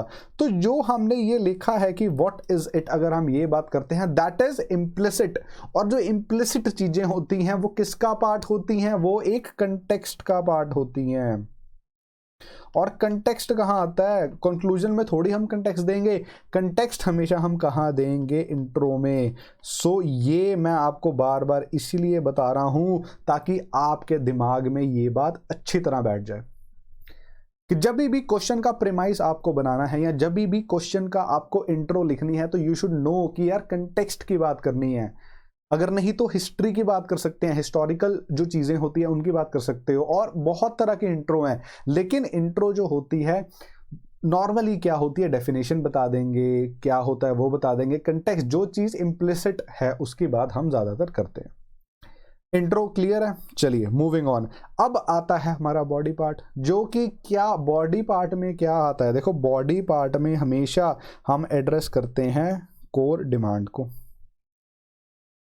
तो कोर डिमांड की अगर मैं बात करूं इस क्वेश्चन में तो क्या है जी? पहली बात डिटर्मिनेंट्स, दूसरा नेशनल इंटरेस्ट और तीसरा है आइडियोलॉजी। तो इन ही तीनों की बात करनी है, special focus on national interest and ideology. ये इस क्वेश्चन की कोर डिमांड है। तो जब हम कोर डिमांड को एड्रेस करेंगे अच्छी तरह तो हम क्या करेंगे, साथ साथ उसको गार्निश कैसे करना है। जैसे अब हमारे मम्मा दाल बनाते हैं तो दाल खाने में मजा आता है, लेकिन अगर उसके ऊपर धनिया हो और हम टमाटर प्याज डाल दें, है ना, और एक उसको गार्निश कर दे अच्छी तरह, तो और मजा नहीं आएगा। तो वो ही जो गार्निश है वो क्या है, हम क्या करेंगे, स्कॉलर से रिलेट करेंगे। हम क्या करेंगे, इंडियन जो रेफरेंसेस हैं उनको डालेंगे। तो ये गार्निशिंग करनी यहाँ बहुत जरूरी है, जिसको कोई और बड़ा इंस्टीट्यूट क्या कह देगा जी, वैल्यू एडेड मटेरियल दे रहे हैं हम, वो this is nothing but garnishing. तो अब हम बात करते हैं, बॉडी की बात हो गई, बॉडी के बाद हम बात करेंगे यहाँ पे कंक्लूजन की। लास्ट पार्ट क्या होता है? कंक्लूजन। तो कंक्लूजन हमेशा कैसा होना चाहिए? अब देखो, जैसे मैंने इंट्रो के बारे में बताया कि इम्प्लिसिट चीजों की बात करनी है, कंटेक्स्ट की बात करनी है, क्यों क्वेश्चन पूछा गया है उसकी बात करनी है। लेकिन कंक्लूजन में क्या होता है? कंक्लूजन में आपको आगे की बात करनी है। कंक्लूजन में आपको यह बताना होता है कि व्हाट नेक्स्ट, आपका स्टैंड क्या है, या आप कुछ रिकमेंड करते हो। तो वे फॉरवर्ड की यहां बात होती है और हमने वे फॉरवर्ड यहां पे देना है। चलिए, इंट्रो, बॉडी, कंक्लूजन सब क्लियर है। तो चलिए अब हम डिस्कस करेंगे इस क्वेश्चन को, इसके कंटेंट को। तो सबसे पहले हमने क्या बात करी थी जी? इंट्रो की बात करी थी। तो इंट्रो में क्या आएगा? इंट्रो में आएगी डेफिनेशन ऑफ फॉरेन पॉलिसी। तो आप कहीं से भी अच्छी डेफिनेशन उठा सकते हैं। हमने ब्रिटानिका की डेफिनेशन भी काफी बार यूज करी है, लेकिन अब हम यहाँ पे सीसी रोड साहब की डेफिनेशन यूज कर रहे हैं। ओके, तो क्या कह रहे हैं? फॉरेन पॉलिसी क्या होती है? फॉर्मुलेशन, इंप्लीमेंटेशन होती है किस चीज की? ग्रुप ऑफ प्रिंसिपल, जो कि क्या करते हैं, हमारा बिहेवियर पैटर्न जो है स्टेट का, वो बताते हैं नेगोशिएट करने के लिए दूसरी स्टेट से, और क्या करेंगे? हमारे इंटरेस्ट को प्रोटेक्ट करने के लिए। ये क्या होती है जी? ये होती है फॉरेन पॉलिसी। बॉडी पार्ट पे चलते हैं। बॉडी पार्ट क्या कह रहा है कि डिटर्मिनेंट्स ऑफ फॉरेन पॉलिसी हमने यहां बताने हैं। तो डिटर्मिनेंट्स ऑफ फॉरेन पॉलिसी क्या नेशनल इंटरेस्ट और आइडियोलॉजी ही है? नहीं, क्या क्या और हैं? सबसे पहले हिस्ट्री और कल्चर की अगर बात करें, अब बीइंग एन इंडियन, आप सोच के देखो कि सबसे बड़ा फैक्टर ही हिस्ट्री है हमारी फॉरेन पॉलिसी में। कैसे? पाकिस्तान के साथ हमारा रिलेशन कैसे हिस्ट्री की वजह से कड़वा है। यूएसए के साथ हमारा रिलेशन हिस्ट्री की वजह से कड़वा है। तो यहां पे आप ये सब रेफरेंसेस डाल सकते हैं। पाकिस्तान की बात करो, उसके बाद किसकी मैंने बात करी यहां पे? यूएसए की बात करो, इजराइल की बात कर सकते हैं। ओके, कि इजराइल के साथ कैसे बढ़िया था, कैसे नहीं बढ़िया था और अब बढ़िया होगा। ऑन द कॉन्ट्रेरी अगर हम बात कर सकते हैं यहां टर्की की, कि टर्की के साथ क्या था कि इन द ब्रिटिश पीरियड जब नॉन कॉपरेशन के साथ खिलाफत मूवमेंट हुई, तो टर्की हमारा सबसे बड़ा अलाय था उस टाइम पे। लेकिन आफ्टर द पार्टीशन ऐसा कहा जाता है, शाम सरन जी की आई थिंक ये कोट है, वो क्या कहते होते हैं कि Pakistan has taken Turkey from us after partition. तो टर्की जो है, जो हमारी सारी गुडविल थी वो पाकिस्तान के लिए ट्रांसफर हो गई। तो क्या है ये सब जो कंट्रीज मैंने जितनी भी यहाँ पे लिखी हैं कंट्रीज, ये सब क्या बता रही हैं? ये सब ये बता रही हैं कि history impacts our foreign policy. Okay, तो ये बात यहाँ पे हमने करनी है। तो अब अगर हम बात करेंगे, देखो, तो कौटिल्य की रियल पॉलिटिक की कीवर्ड यहाँ यूज कर सकते हो। उसके बाद हम क्या बात कर सकते हैं कि जो डुवाल डॉक्ट्रिन है वो किसको दर्शाती है? कौटिल्य के रियल पॉलिटिक को। तो जो हमारे इन सब कंट्रीज के साथ रिलेशन है, जो मैंने यहाँ पे कंट्रीज लिखी है, वो आप इन सब डॉक्ट्रिन्स के साथ रिलेट यहाँ पे कर सकते हो। अब हमने बात करी थी गार्निशिंग, हम जरूर करेंगे। तो गार्निशिंग कैसे होएगी जी? स्टीफन पी कोहेन जो एक बहुत ही प्रोमिनेंट स्कॉलर है, ये एग्जाम्पल देते हैं इंडिया पाकिस्तान का, और एक बड़ा अच्छा कीवर्ड यूज करते हैं, पेयर्ड माइनॉरिटी कॉन्फ्लिक्ट। ओके, तो ये एक कीवर्ड आपने यूज करना ही करना है कि इंडिया पाकिस्तान के टाइज में ये है। अब मैं नेपाल बोलना यहाँ पे भूल गया था। तो देखो नेपाल ही कितनी अच्छी है। जब ये भी मोदी साहब भी गए तो क्या बोल के आए हैं कि इंडिया नेपाल में रोटी बेटी का रिश्ता है। ओके, इवन अभी आपने देखा होगा रिसेंटली जो अग्निपथ स्कीम आई थी, तो अग्निपथ स्कीम का इतना क्रिटिसिज्म इंडिया में नहीं हुआ जितना नेपाल में हुआ। अब आप बोलोगे क्यों? कुछ सोच रहे होंगे कि वो तो हमारा इंटरनल अफेयर है। नहीं, नेपाल से हम, गुरखा रेजिमेंट है हमारे में, कम से कम नहीं तो 30-40 हजार जो हमारे रिक्रूट्स हैं इंडियन आर्मी में, वो आज भी नेपाली ओरिजिन के लोग हैं। तो जब ये हुआ, अग्निपथ आई, तो क्या हुआ, उसमें जाके नेपालीज को बहुत बुरा लगा कि अब हम जो गुरखाज है वो पक्के नहीं हो पाएंगे। और अगर हम उनकी इकोनॉमी की स्टेट देखें, उनको पेंशन लग जाती है, उनको रिक्रूटमेंट मिल जाती है, वो भी इलीट इंडियन आर्मी में, उनको और क्या चाहिए। तो उनके लिए बहुत अच्छा एक साधन था कि हम यार मेहनत करेंगे और वहां जाएंगे। पर अब अग्निपथ के आने से उनको भी थोड़ा फील हुआ कि यार ऐसे अभी थोड़ा मुश्किल हो रहा है। ठीक है, तो ऐसे हम बारेंगे फॉरेन पॉलिसी के इश्यूज कैसे होते हैं। ज्योग्राफी में देखो, अब यहाँ पे एक बड़ा अच्छा कीवर्ड लिखा है यहाँ पे, मैकेंडर माहन डिबेट। तो दो स्कॉलर्स हुए हैं, एक मैकेंडर और एक एल्फ्रेड टी माहन। तो एल्फ्रेड टी महान साहब क्या कहते हैं, इन्होंने कौन सी थ्योरी दी थी, यूरेशियन हार्टलैंड थ्योरी। वो कहते हैं जिस बंदे ने जिस स्टेट ने क्या कर लिया, यूरेशिया को कंट्रोल कर लिया, उसने कंट्रोल कर लिया, दुनिया को कंट्रोल कर लिया। ऑन द कॉन्ट्रेरी हमारे यहाँ पे मैकाइंडर जी आते हैं, ओके, और सॉरी मैं उल्टा कह गया। द थिंग इज यहाँ पे मैं थोड़ा कंफ्यूज हो गया था, ये मैंने ऊपर देख लिया था। तो क्या बात हो रही थी यहाँ पे, महान जो एल्फ्रेड टी महान है, एल्फ्रेड टी महान किस पे फोकस करते हैं, सी एंड नेवल पावर पे। तो एल्फ्रेड टी महान जो है वो सी और उस पे फोकस करते हैं, लेकिन जो मैकाइंडर है, मैकाइंडर किस पे फोकस करते हैं, उनकी है क्या, यूरेशियन हार्टलैंड थ्योरी। तो जैसे मैं कंफ्यूज हुआ हूं, आप भी हो सकते हो, तो प्लीज अब ऐसा क्या करना है ना, आपने इनको याद रखना है, ओके। कोई ऐसा निमोनिक आप खोजो, या कोई ऐसा सा एक ऐसी कोई चीज करो कि आपको याद रहे कि कैसे आप इसको याद रख सकते हैं, क्योंकि ऐसे कॉलेज जो है ना हो सकते हैं कंफ्यूजिंग, है ना, जैसे सिस्टम्स अप्रोच है, सिस्टम थ्योरी है, कुछ कंफ्यूजन हो सकती है नॉर्मली। तो प्लीज इनको इनमें कंफ्यूज नहीं होना है, ओके। चलिए अब बात करते हैं शिव शंकर मेनन की। तो इन्होंने क्या कहा कि जो ट्रीटी ऑफ वेस्टफेलिया हुई, ट्रीटी ऑफ वेस्टफेलिया के बाद जो कॉलोनियल पावर्स थी, जब वो उन्होंने डीकोलोनाइजेशन करी, तो उस टाइम पे उन्होंने आर्टिफिशियल बाउंड्रीज क्रिएट कर दी। जो हमारी बाउंड्रीज क्रिएट करी गई थी वो थी रीजनल बाउंड्री, नेचुरल बाउंड्रीज, जैसे Himalaya was a natural barrier, कि उधर वाले तिब्बतियंस हैं, हम उनसे रहेंगे, कोएग्जिस्टेंस में रहेंगे, इधर वाले हम हैं, हम रहते थे, वो नेचुरल बैरियर था। लेकिन अब आप पंजाब की अगर हम बात करें, तो लाहौर जो है इतना इंपॉर्टेंट हिस्सा था पंजाब का। महाराजा रंजीत सिंह की जो एक क्या कहते हैं पॉलिटिकल कैपिटल थी लाहौर, रिलीजियस कैपिटल थी अमृतसर, और हमने दोनों को अलग कर दिया। तो वो जो है कि आर्टिफिशियल बॉर्डर्स क्रिएट करी गई, इसका करके क्या इफेक्ट पड़ा है कि फॉरेन पॉलिसी जो है इससे इन्फ्लुएंस हो रही है, ओके। ये बात करेंगे।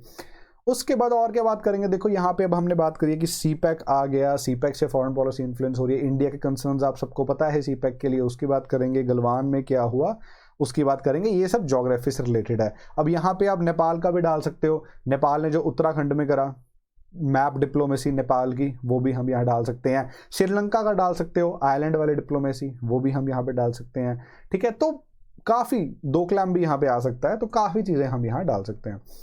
अब हम मूव ऑन करेंगे, सोशल और डोमेस्टिक जो पॉलिटिकल कंडीशंस है वो कैसे इन्फ्लुएंस करती है। देखो इस करंट गवर्नमेंट का सबसे बड़ा क्रिटिसिज्म ही यही है कि ये डोमेस्टिक पॉलिटिक्स को क्या आने देते हैं, आईआर से इन्फ्लुएंस कर देते हैं, और वाइस वर्सा भी कर देते हैं। अब जैसे इन्होंने इनके वोट बैंक के लिए क्या था कि एक क्या करो कि जैसे हुआ ना कि एक माइनॉरिटी को उन्होंने थोड़ा डिफेम करने की कोशिश करी, CAA लाए, ऐसा कुछ बात हुई, और उससे बांग्लादेश पे क्या इफेक्ट पड़ा। जब ये हो रहा था, अगर आप उस टाइम न्यूज़ देख रहे थे एक्टिवली, तो जो बांग्लादेश के एक मिनिस्टर बहुत इंपॉर्टेंट, उन्होंने यहाँ पे विजिट करना था इंडिया, उन्होंने कैंसिल कर दिया था। So it was a staunch जिसे कहते हैं हम रिबेल था कि नहीं भाई, we don't like your CANRC, जो आप हमारे बारे में बोल रहे हो कि बांग्लादेशी आ जाते हैं उठ के हमारे यहाँ पे, so we don't accept this and no country will accept this. तो ये जो चीज़ें हैं, ये उनकी फॉरेन पॉलिसी हमारे लिए जो है वो इन्फ्लुएंस करेगी। और at the same time Turkey, Malaysia, इन्होंने कश्मीर के बारे में कुछ कहा था, ओके। यहाँ मैं लिख देता हूँ किस किस की बात कर रहा हूँ मैं, मलेशिया, टर्की, इन सब ने क्या किया था, इन सब नेशंस ने कश्मीर के बारे में बोला, 370 एब्रोगेशन के बारे में काफ़ी गलत कमेंट्स करे। तो इंडिया की फॉरेन पॉलिसी, इंडिया ने, चलो सिर्फ एक मलेशिया का डिस्कस करते हैं। मलेशिया ने क्या करा, इंडिया ने मलेशिया के लिए क्या करा, जो पाम ऑयल यहाँ से मंगाते थे ना हम इनसे, बंद कर दिया। और इनको एक साल में अकल आ गई कि भाई नहीं यार, हमारा पाम ऑयल अब इंडिया सबसे बड़ी मार्केट है। तो इसको क्या कहेंगे, इकोनॉमिक डिप्लोमेसी। तो इकोनॉमिक डिप्लोमेसी हम यूज कैसे कर रहे हैं, डोमेस्टिक कंसिडरेशन में भी हम उसको यूज कर रहे हैं, तो ये बात करेंगे। तो और यहाँ पे देखो बात कर लो कि इंडिया US ने कैसे करा कि नेचुरल पार्टनर्स बन गए हैं, वासुदेव कुटुंबकम जो है हमारा, वो डोमेस्टिक जो हमारा एक क्या है, एक बिलीफ है, वो कैसे होता है। फिर हमने विड्रू करा RCEP से, ये सबसे बड़ा डोमेस्टिक कंसिडरेशन जो फॉरेन पॉलिसी है इसका एग्जांपल है, रीसेंट एग्जांपल है, तो इसको देना ज़रूरी है। मिलिट्री स्ट्रेंथ कैसे भाई इन्फ्लुएंस करती है, वो तो बहुत सही बात है। जितनी ज़्यादा आपकी अच्छी मिलिट्री होगी उतना जो है स्टेट्स आपके साथ आप बेटर हो जाएगा नेगोशिएट करने में, तो हम ये बात करेंगे। ओके, तो यहाँ पे Indo US civil nuclear deals की बात हो जैसी, नो फर्स्ट यूज़ का करके हमारी जो फॉरेन पॉलिसी है इसकी बात करेंगे। अब ग्लोबल इन्वायरमेंट भी इन्फ्लुएंस करता है, तो ग्लोबल इन्वायरमेंट कैसे इन्फ्लुएंस करता है, जैसे अगर कोल्ड वॉर हो रही है, कोल्ड वॉर में हमने क्या कर लिया, हमने हम नैम की बात करते होते थे, है ना। आफ्टर वर्ल्ड वॉर्स हमने क्या करा, हमने नैम को अपना लिया कि नहीं भाई हम किसी का साथ नहीं देंगे। तो जब कोल्ड वॉर खत्म हो गई तो नैम भी आहिस्ता आहिस्ता एरोड होता गया।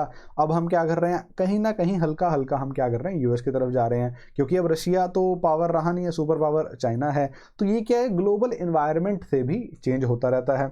उसके बाद क्या कहते हैं कि हमने क्या करा, ईरान से ऑयल लेना बंद कर दिया था। अगर हम पे सैंक्शंस लगे थे, जो ईरान पे सैंक्शंस लगे थे काटसा के अंडर, तो ये क्या है, ये भी इंडिया की फॉरेन पॉलिसी को कैसे इन्फ्लुएंस कर रहा है, इसकी बात हो रही है। अब आ रहे हैं हम क्वेश्चन की मेन जो कोर डिमांड थी कि नेशनल इंटरेस्ट की बात करनी है और साथ में किसकी बात करनी है, हमने आइडियोलॉजी की। तो नेशनल इंटरेस्ट होता क्या है, नेशनल इंटरेस्ट कौन, पहले तो ये बताओ नेशनल इंटरेस्ट जो है कौन से पर्सपेक्टिव मानते हैं इसको, कौन से थ्योरिस्ट मानते हैं, लिबरल्स मानते हैं क्या, एनीबॉडी, लिबरल्स मानते हैं, रियलिस्ट मानते हैं। तो रियलिस्ट पर्सपेक्टिव जो है उसको कहा जाता है कि जो रियलिस्ट पर्सपेक्टिव है वो नेशनल इंटरेस्ट की बात करते हैं रियलिस्ट्स। तो वो क्या कहते हैं कि नेशनल इंटरेस्ट जो है वो ही क्रूशियल है फॉरेन पॉलिसी को एग्जर्ट करने में। हम कुछ नहीं देखते, अगर आज हमें लगा, अगर हमारे नेशनल इंटरेस्ट में हुआ कि पाकिस्तान के साथ हमें रिलेशन अच्छे करने चाहिए, उनकी आर्मी को लगा कि इंडिया के साथ अच्छे करने चाहिए, तो इंटरेस्ट ठीक हो जाएंगे, हम हिस्ट्री भूल जाएंगे, हम ज्योग्राफी भूल जाएंगे, हम सब कुछ भूल जाएंगे, ठीक है। तो ये होता है national interest, national interest is supreme. तो इसी कंटेक्स्ट में एंड्रयू कैनेडी यही कहते होते थे कि इंडिया के जो फॉरेन पॉलिसी है under Nehru, it was a mix of utopia and real politics. Utopia तो सबको पता है कहाँ से दिखा, नैम से, लेकिन रियल पॉलिटिक्स कब दिखी, जब 62 में वॉर में गए हम। उसके बाद हम जो है नेहरूवियन जो पॉलिसी फॉलो करते करते आगे 65 में भी वॉर में गए। तो ये सब चीज़ें क्या दिखा रही हैं, जब हम आर्मी भेज रहे हैं, ये सब कर रहे हैं, तो ये सब दिखा रही है कि मिक्स है यूटोपियन एंड रियल पॉलिटिक्स, इसकी बात करेंगे। उसके बाद हार्ड रियलिज्म हो गया इंदिरा गांधी जी के टाइम पे। अब वो कह रहे हैं कि मोदी जी के टाइम पे मोदी डॉक्ट्रिन आ चुकी है, ठीक है, तो हम ये बात करेंगे। अब पीएम मोदी क्या कर रहे हैं कि लीडिंग पावर उन्होंने इंडिया को बनाना है, ये क्या है, ये हमारा नेशनल इंटरेस्ट है, इसलिए हम क्या कर रहे हैं, हम एक बैलेंसिंग पावर की तरह एक्ट कर रहे हैं। एक जिसको हम क्या कह देते हैं, स्विंग स्टेट, पॉलिटिकल आईआर की भाषा में इसको स्विंग स्टेट भी कहा जाता है, कि भाई यहाँ पे हम बात कर रहे हैं स्विंग स्टेट की। तो सी राजा मोहन जो हैं इस कंटेक्स्ट में क्या कह रहे हैं कि भाई जो मोदी जी हैं उन्होंने क्या करा है, फंडामेंटली री इन्विगोरेट कर दिया है इंडिया की फॉरेन पॉलिसी को। जो पहले के शिबोलिट्स, मतलब जो टैबूज, जिन्हें टैबूज कहा जाता था, उन्हें उन्होंने खत्म कर दिया। जैसे यूएस के साथ एंगेजमेंट नहीं करनी, इजराइल कि अगर हम एंगेजमेंट कर लेंगे, डिप्लोमेटिक प्रेजेंस वहाँ पे हम सब कुछ कर लेंगे, तो उसका पैलेस्तीन का क्या होगा, वो सब शेड हो चुका है। तो उसके बाद परस्यूट ऑफ नेशनल इंटरेस्ट भी कैसे परस्यू कर सकते हैं फॉरेन पॉलिसी से, तो इसमें जयशंकर और गोखले जी नॉन अलाइनमेंट की बात करते हैं। वो कहते हैं कि अगर हमें परस्यू करना है नेशनल इंटरेस्ट तो कैसे होगा, वो कह रहे हैं कि नॉन अलाइनमेंट जो है इट इज़ ऑफ अ बायगोन एरा, इसको छोड़ो। जो नेशनल इंटरेस्ट को देख के क्वाड ग्रुपिंग को साइन करो, डिफेंस और लॉजिस्टिक्स एग्रीमेंट साइन करो यूएसए के साथ क्लोज जाओ। उसके बाद डी हाइफनेशन की, जैसे मैंने अभी आपको एग्जांपल दिया इजराइल पैलेस्तीन का, वो दे सकते हैं। रौनक देसाई यहाँ पे क्या कह रहे हैं कि अब इंडिया जो है पैलेस्तीन कन्फ्लिक्ट को जीरो सम गेम में नहीं देखता है, कि अगर हम इजराइल के साथ होंगे तो हम पैलेस्तीन के साथ नहीं है, अगर पैलेस्तीन के साथ होंगे तो इजराइल के साथ नहीं है, तो जीरो सम गेम यहाँ पे नहीं है। हर्ष पंत इसमें क्या कहते हैं कि जो इंडिया की एंगेजमेंट है वेस्ट एशिया के साथ, उसने क्या करा है, ट्रेडिशनल जो बैलेंसिंग अप्रोच है उसको करा है, मतलब कि उसको उस पर स्टैंप लगा दिया कि हाँ कर रहा है इंडिया भी बैलेंसिंग कर रहा है। But at the same time the thing is कि कोऑपरेशन बढ़ गई है। अब यूएई के साथ देखो, सऊदी के साथ देखो, भी रिसेंटली आया था एएमयू जो हमारी यूनिवर्सिटी है, उन्होंने ऑनररी डीलिट जो है, जो डॉक्टर बना देते हैं ना, पीएचडी टाइप देते हैं, वो उनको क्राउन प्रिंस ऑफ जो है ना, उनको यूएई वालों को अभी देने की घोषणा करी है। और उससे पहले पीएम मोदी को उन्होंने क्या कहा था, अपना हाईएस्ट सिविलियन ऑनर दिया था। तो ऐसा सा कुछ हम रिलेट कर सकते हैं। अब बात आ जाती है रोल ऑफ आइडियोलॉजी की। तो अभी ये बात करोगे कि अगर रोल ऑफ आइडियोलॉजी की बात करो तो इंडियन आइडियोलॉजी क्या है? इंडियन आइडियोलॉजी जो है, गांधीयन आइडियोलॉजी पे इंडिया चल रहा है शुरू से। तो जब इंडिया आज़ाद हुआ तो गांधीयन आइडियोलॉजी का बहुत ज़्यादा इन्फ्लुएंस था। तो गांधीयन आइडियोलॉजी क्या है? It is more about idealism. और ये जो आइडियलिस्ट जो फॉरेन पॉलिसी है हमारी, वो उनके रूट्स अगर हम ट्रेस करेंगे तो वो आते हैं गांधीयन फॉरेन पॉलिसी से। तो अगर हम बात करें कहाँ दिखता है, ये गुजराल डॉक्ट्रिन में दिखता है। गुजराल डॉक्ट्रिन क्या कहते हैं? एक्सपेक्ट ही मत करो कुछ आगे से, है ना, कि भैया आप देते रहो देते रहो देते रहो, आना कुछ नहीं चाहिए, कोई बात नहीं। ये क्या है? जहां पे क्विड प्रो क्यो ही नहीं है, जहां पे हम कुछ एक्सपेक्ट ही नहीं कर रहे, तो ये तो बहुत ही ज्यादा आइडियलिस्ट नहीं हो गया, है ना? तो ये बात करेंगे। उसके बाद साउथ साउथ कोऑपरेशन, जहां पे हमारी बात कोई सुन ही नहीं रहा पाकिस्तान, और पता है कि जब तक कश्मीर का मसला हल नहीं होगा तब तक कोऑपरेशन नहीं हो सकती, हम फिर भी कोऑपरेशन का ट्राई कर रहे हैं। ये क्या है? आइडियलिज्म है। तो ये क्या है? ये यहां से आया है। उसके बाद क्या है हम, और अगर हम बात करें डायस्पोरा का कार्ड हम जो देख रहे हैं, हम सॉफ्ट पावर पे बहुत ज़्यादा फोकस करते हैं आइडियोलॉजिकली, वो भी आइडियलिज्म में आता है। तो वो क्या है? योगा, बॉलीवुड, इंडियन क्यूजीन, जो हाउस्टन इवेंट था, डायस्पोरा का कार्ड हम खेल रहे हैं, वो सब वहीं से आ रहा है। फिर गांधी जी की अगर हम बात करें, या और हमारे जो थिंकर्स बात करते होते थे, वो क्लाइमेट कंजर्वेशन की बहुत ज़्यादा बात करते थे। तो क्लाइमेट कंजर्वेशन की अगर मैं बात कर रहा हूँ यहाँ पे, तो क्लाइमेट चेंज की अगर हम जो बात है, हम एक्टिव इन्वॉल्वमेंट कर रहे हैं, तो वो भी तो कहीं ना कहीं उसी आइडियोलॉजी से आया, हमारी फॉरेन पॉलिसी इन्फ्लुएंस हुई है, उसकी भी बात करेंगे। अब कंक्लूड करेंगे इस क्वेश्चन को। बहुत कंटेंट हो गया है इसका, अगर आप 60% भी लिखाओगे ना, तो भाई अगर 15 मार्कर क्वेश्चन है तो 10 मार्क्स इसमें आ जाएंगे आराम से। ओके, करना क्या है इसमें? लास्ट में कंक्लूड करना है क्या, कि भाई सुमित गोंगली जी क्या कह रहे हैं कि इंडिया ने क्या करना चाहिए, इंडिया ने फेयरली क्या कर लिया है, well institutionalize foreign policy decision making कर ली है, और इसी के तहत ही हम फॉरेन पॉलिसी डिसीजंस ले रहे हैं। ऐसा नहीं है कि कोई एक आदमी ले रहा है या दो आदमी ले रहे हैं, बहुत अच्छे डिसीजंस लिए जा रहे हैं। और श्याम सरन जी क्या कहते हैं कि it represents continuity amidst change. अब क्या है? नोटेबल एक्टिविज्म हो रहा है, और जो एनर्जी है एविडेंट है in the conduct of foreign policy, no major departures yet more determined and energetic pursuit. तो इसी नोट पे हम इस क्वेश्चन को एंड करेंगे। आई रियली होप कि इस वीडियो देखने के बाद कोई भी फॉरेन पॉलिसी का अगर क्वेश्चन आता है, स्पेशली डिटर्मिनेंट्स पे, आपका स्ट्रक्चर और डिमांड कॉम्प्रिहेंड करने में कभी कोई प्रॉब्लम नहीं आएगी। Thank you. डिस्कस करने जा रहे हैं क्वेश्चन नंबर 4। तो क्वेश्चन नंबर 4 को ध्यान से एक बार पढ़ लेंगे। डिस्कस द सिग्निफिकेंस, क्या कीवर्ड आ रहा है जी यहाँ पे? Significance. Discuss the significance of non aligned movement in cold war days. Does it still remain relevant in the present multipolar world which has witnessed multiple regional organizations? 3 चीजों पे मैंने यहाँ पे बॉक्सेस बनाए हैं। ओके, जब भी क्वेश्चन पढ़ना है आपने पेपर में, ऐसे ही करना है, ऐसे ही बॉक्सेस बना लेने हैं, ताकि जब दोबारा क्वेश्चन पढ़ने की जरूरत ना पड़े। पेपर में ना बहुत कम टाइम होता है हमारे पास, जब हमने एग्जाम अटेम्प्ट करना होता है ना, तो ऐसा होता है कि बस क्वेश्चन पढ़े बिना लिखना शुरू कर दें, बिकॉज टाइम नहीं है हमारे पास। तो इस करके मेरी जो आपको एडवाइस रहेगी यही रहेगी कि जब फर्स्ट टाइम क्वेश्चन पढ़ें तो एग्जैक्टली समझ आ जाना चाहिए। Time is everything in this exam.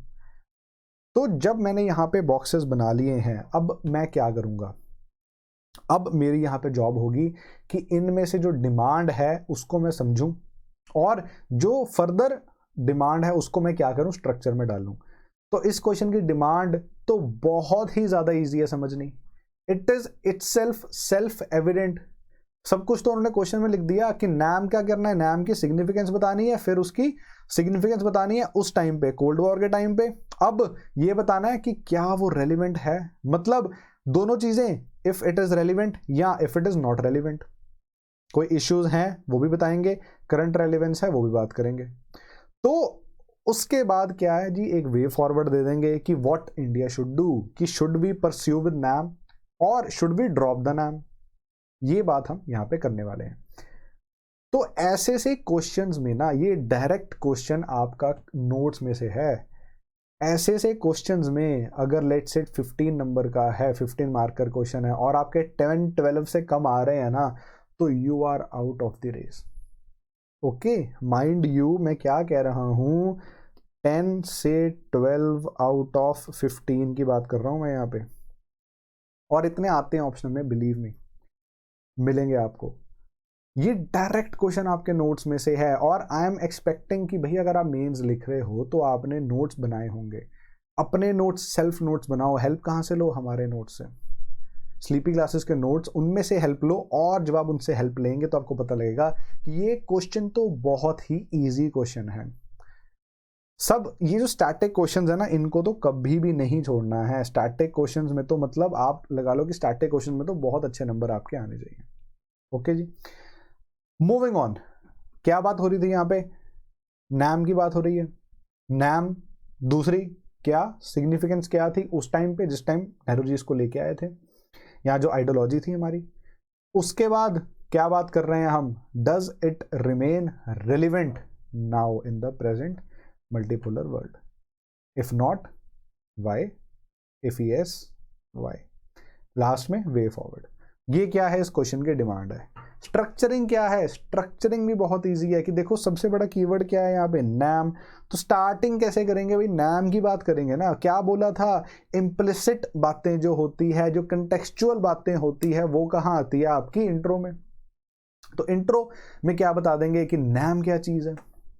जब नैम की बात हो जाएगी उसके बाद हम किस पे चलेंगे कि सिग्निफिकेंस क्या था नैम का जब इसको लाया गया था, वो बात करेंगे। उसके बाद क्या बात करेंगे? क्या नैम आज भी रेलेवेंट है?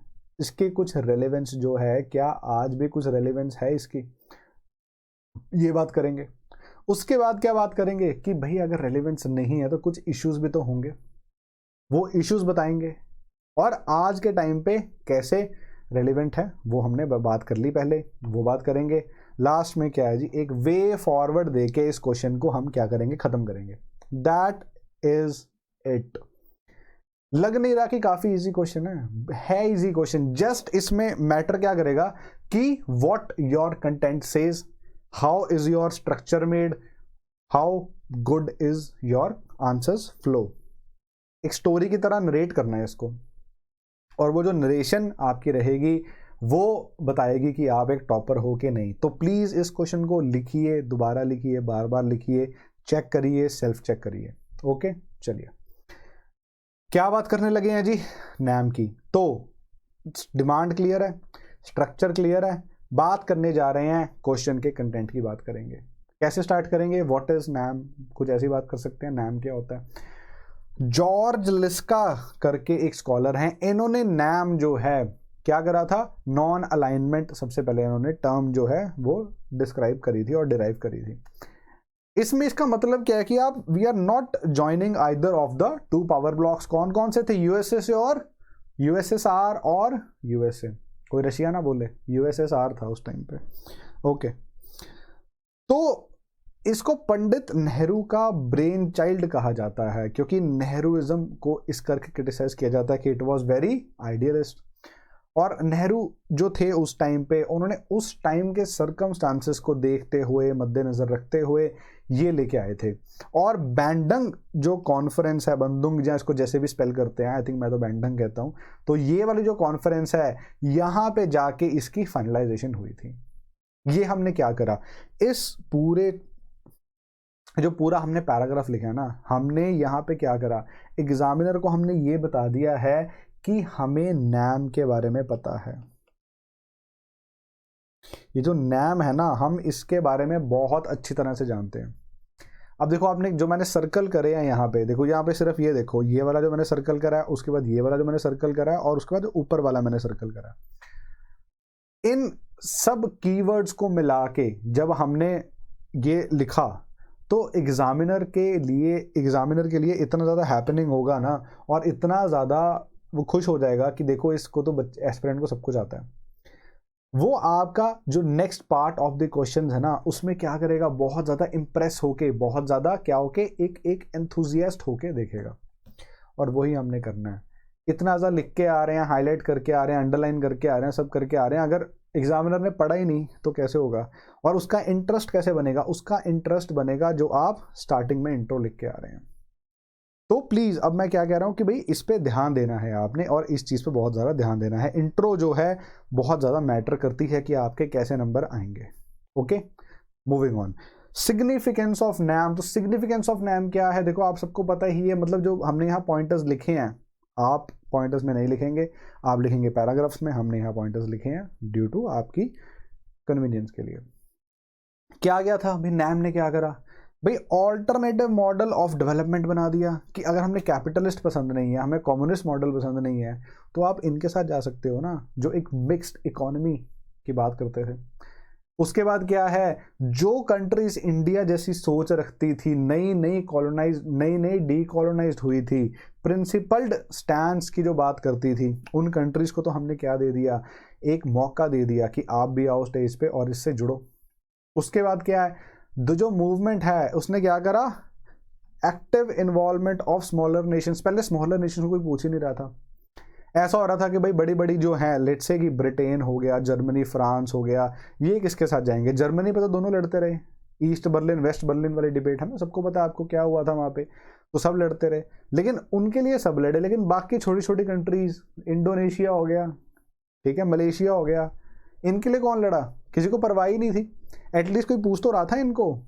तो ये बात है यहाँ पे। उसके बाद क्या है, साउथ साउथ कोऑपरेशन की यहाँ बात हो रही है कि साउथ साउथ कोऑपरेशन का मॉडल भी यहाँ हमें देखने को मिला।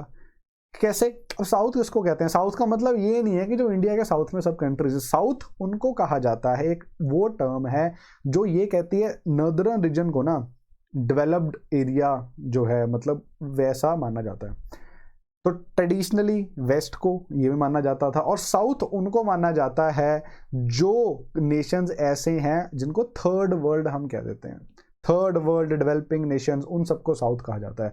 तो उनकी आपस में कोऑपरेशन, जो आज भी एक एजेंडा है इंडिया का कि साउथ साउथ कोऑपरेशन करनी है, वो आज भी एक एजेंडा है। और वो जो एजेंडा है आज भी हम फुलफिल करने की कोशिश कर रहे हैं। लेकिन उसकी नींव कब रखी गई, उसकी नींव रखी यहाँ पे देखिए, नेहरू जी ने उसकी नींव रखी साउथ साउथ कोऑपरेशन में। उसके बाद क्या है जी, नॉन डिस्क्रिमिनेशन, ठीक है, डेमोक्रेसी, ये सब क्या कर रहे थे, ट्रैक्शन गेन कर रहे थे। तो इस करके हम क्या कर सकते थे, हम कम्युनिस्ट जो आइडियोलॉजी है उसके साथ तो जा ही नहीं सकते थे।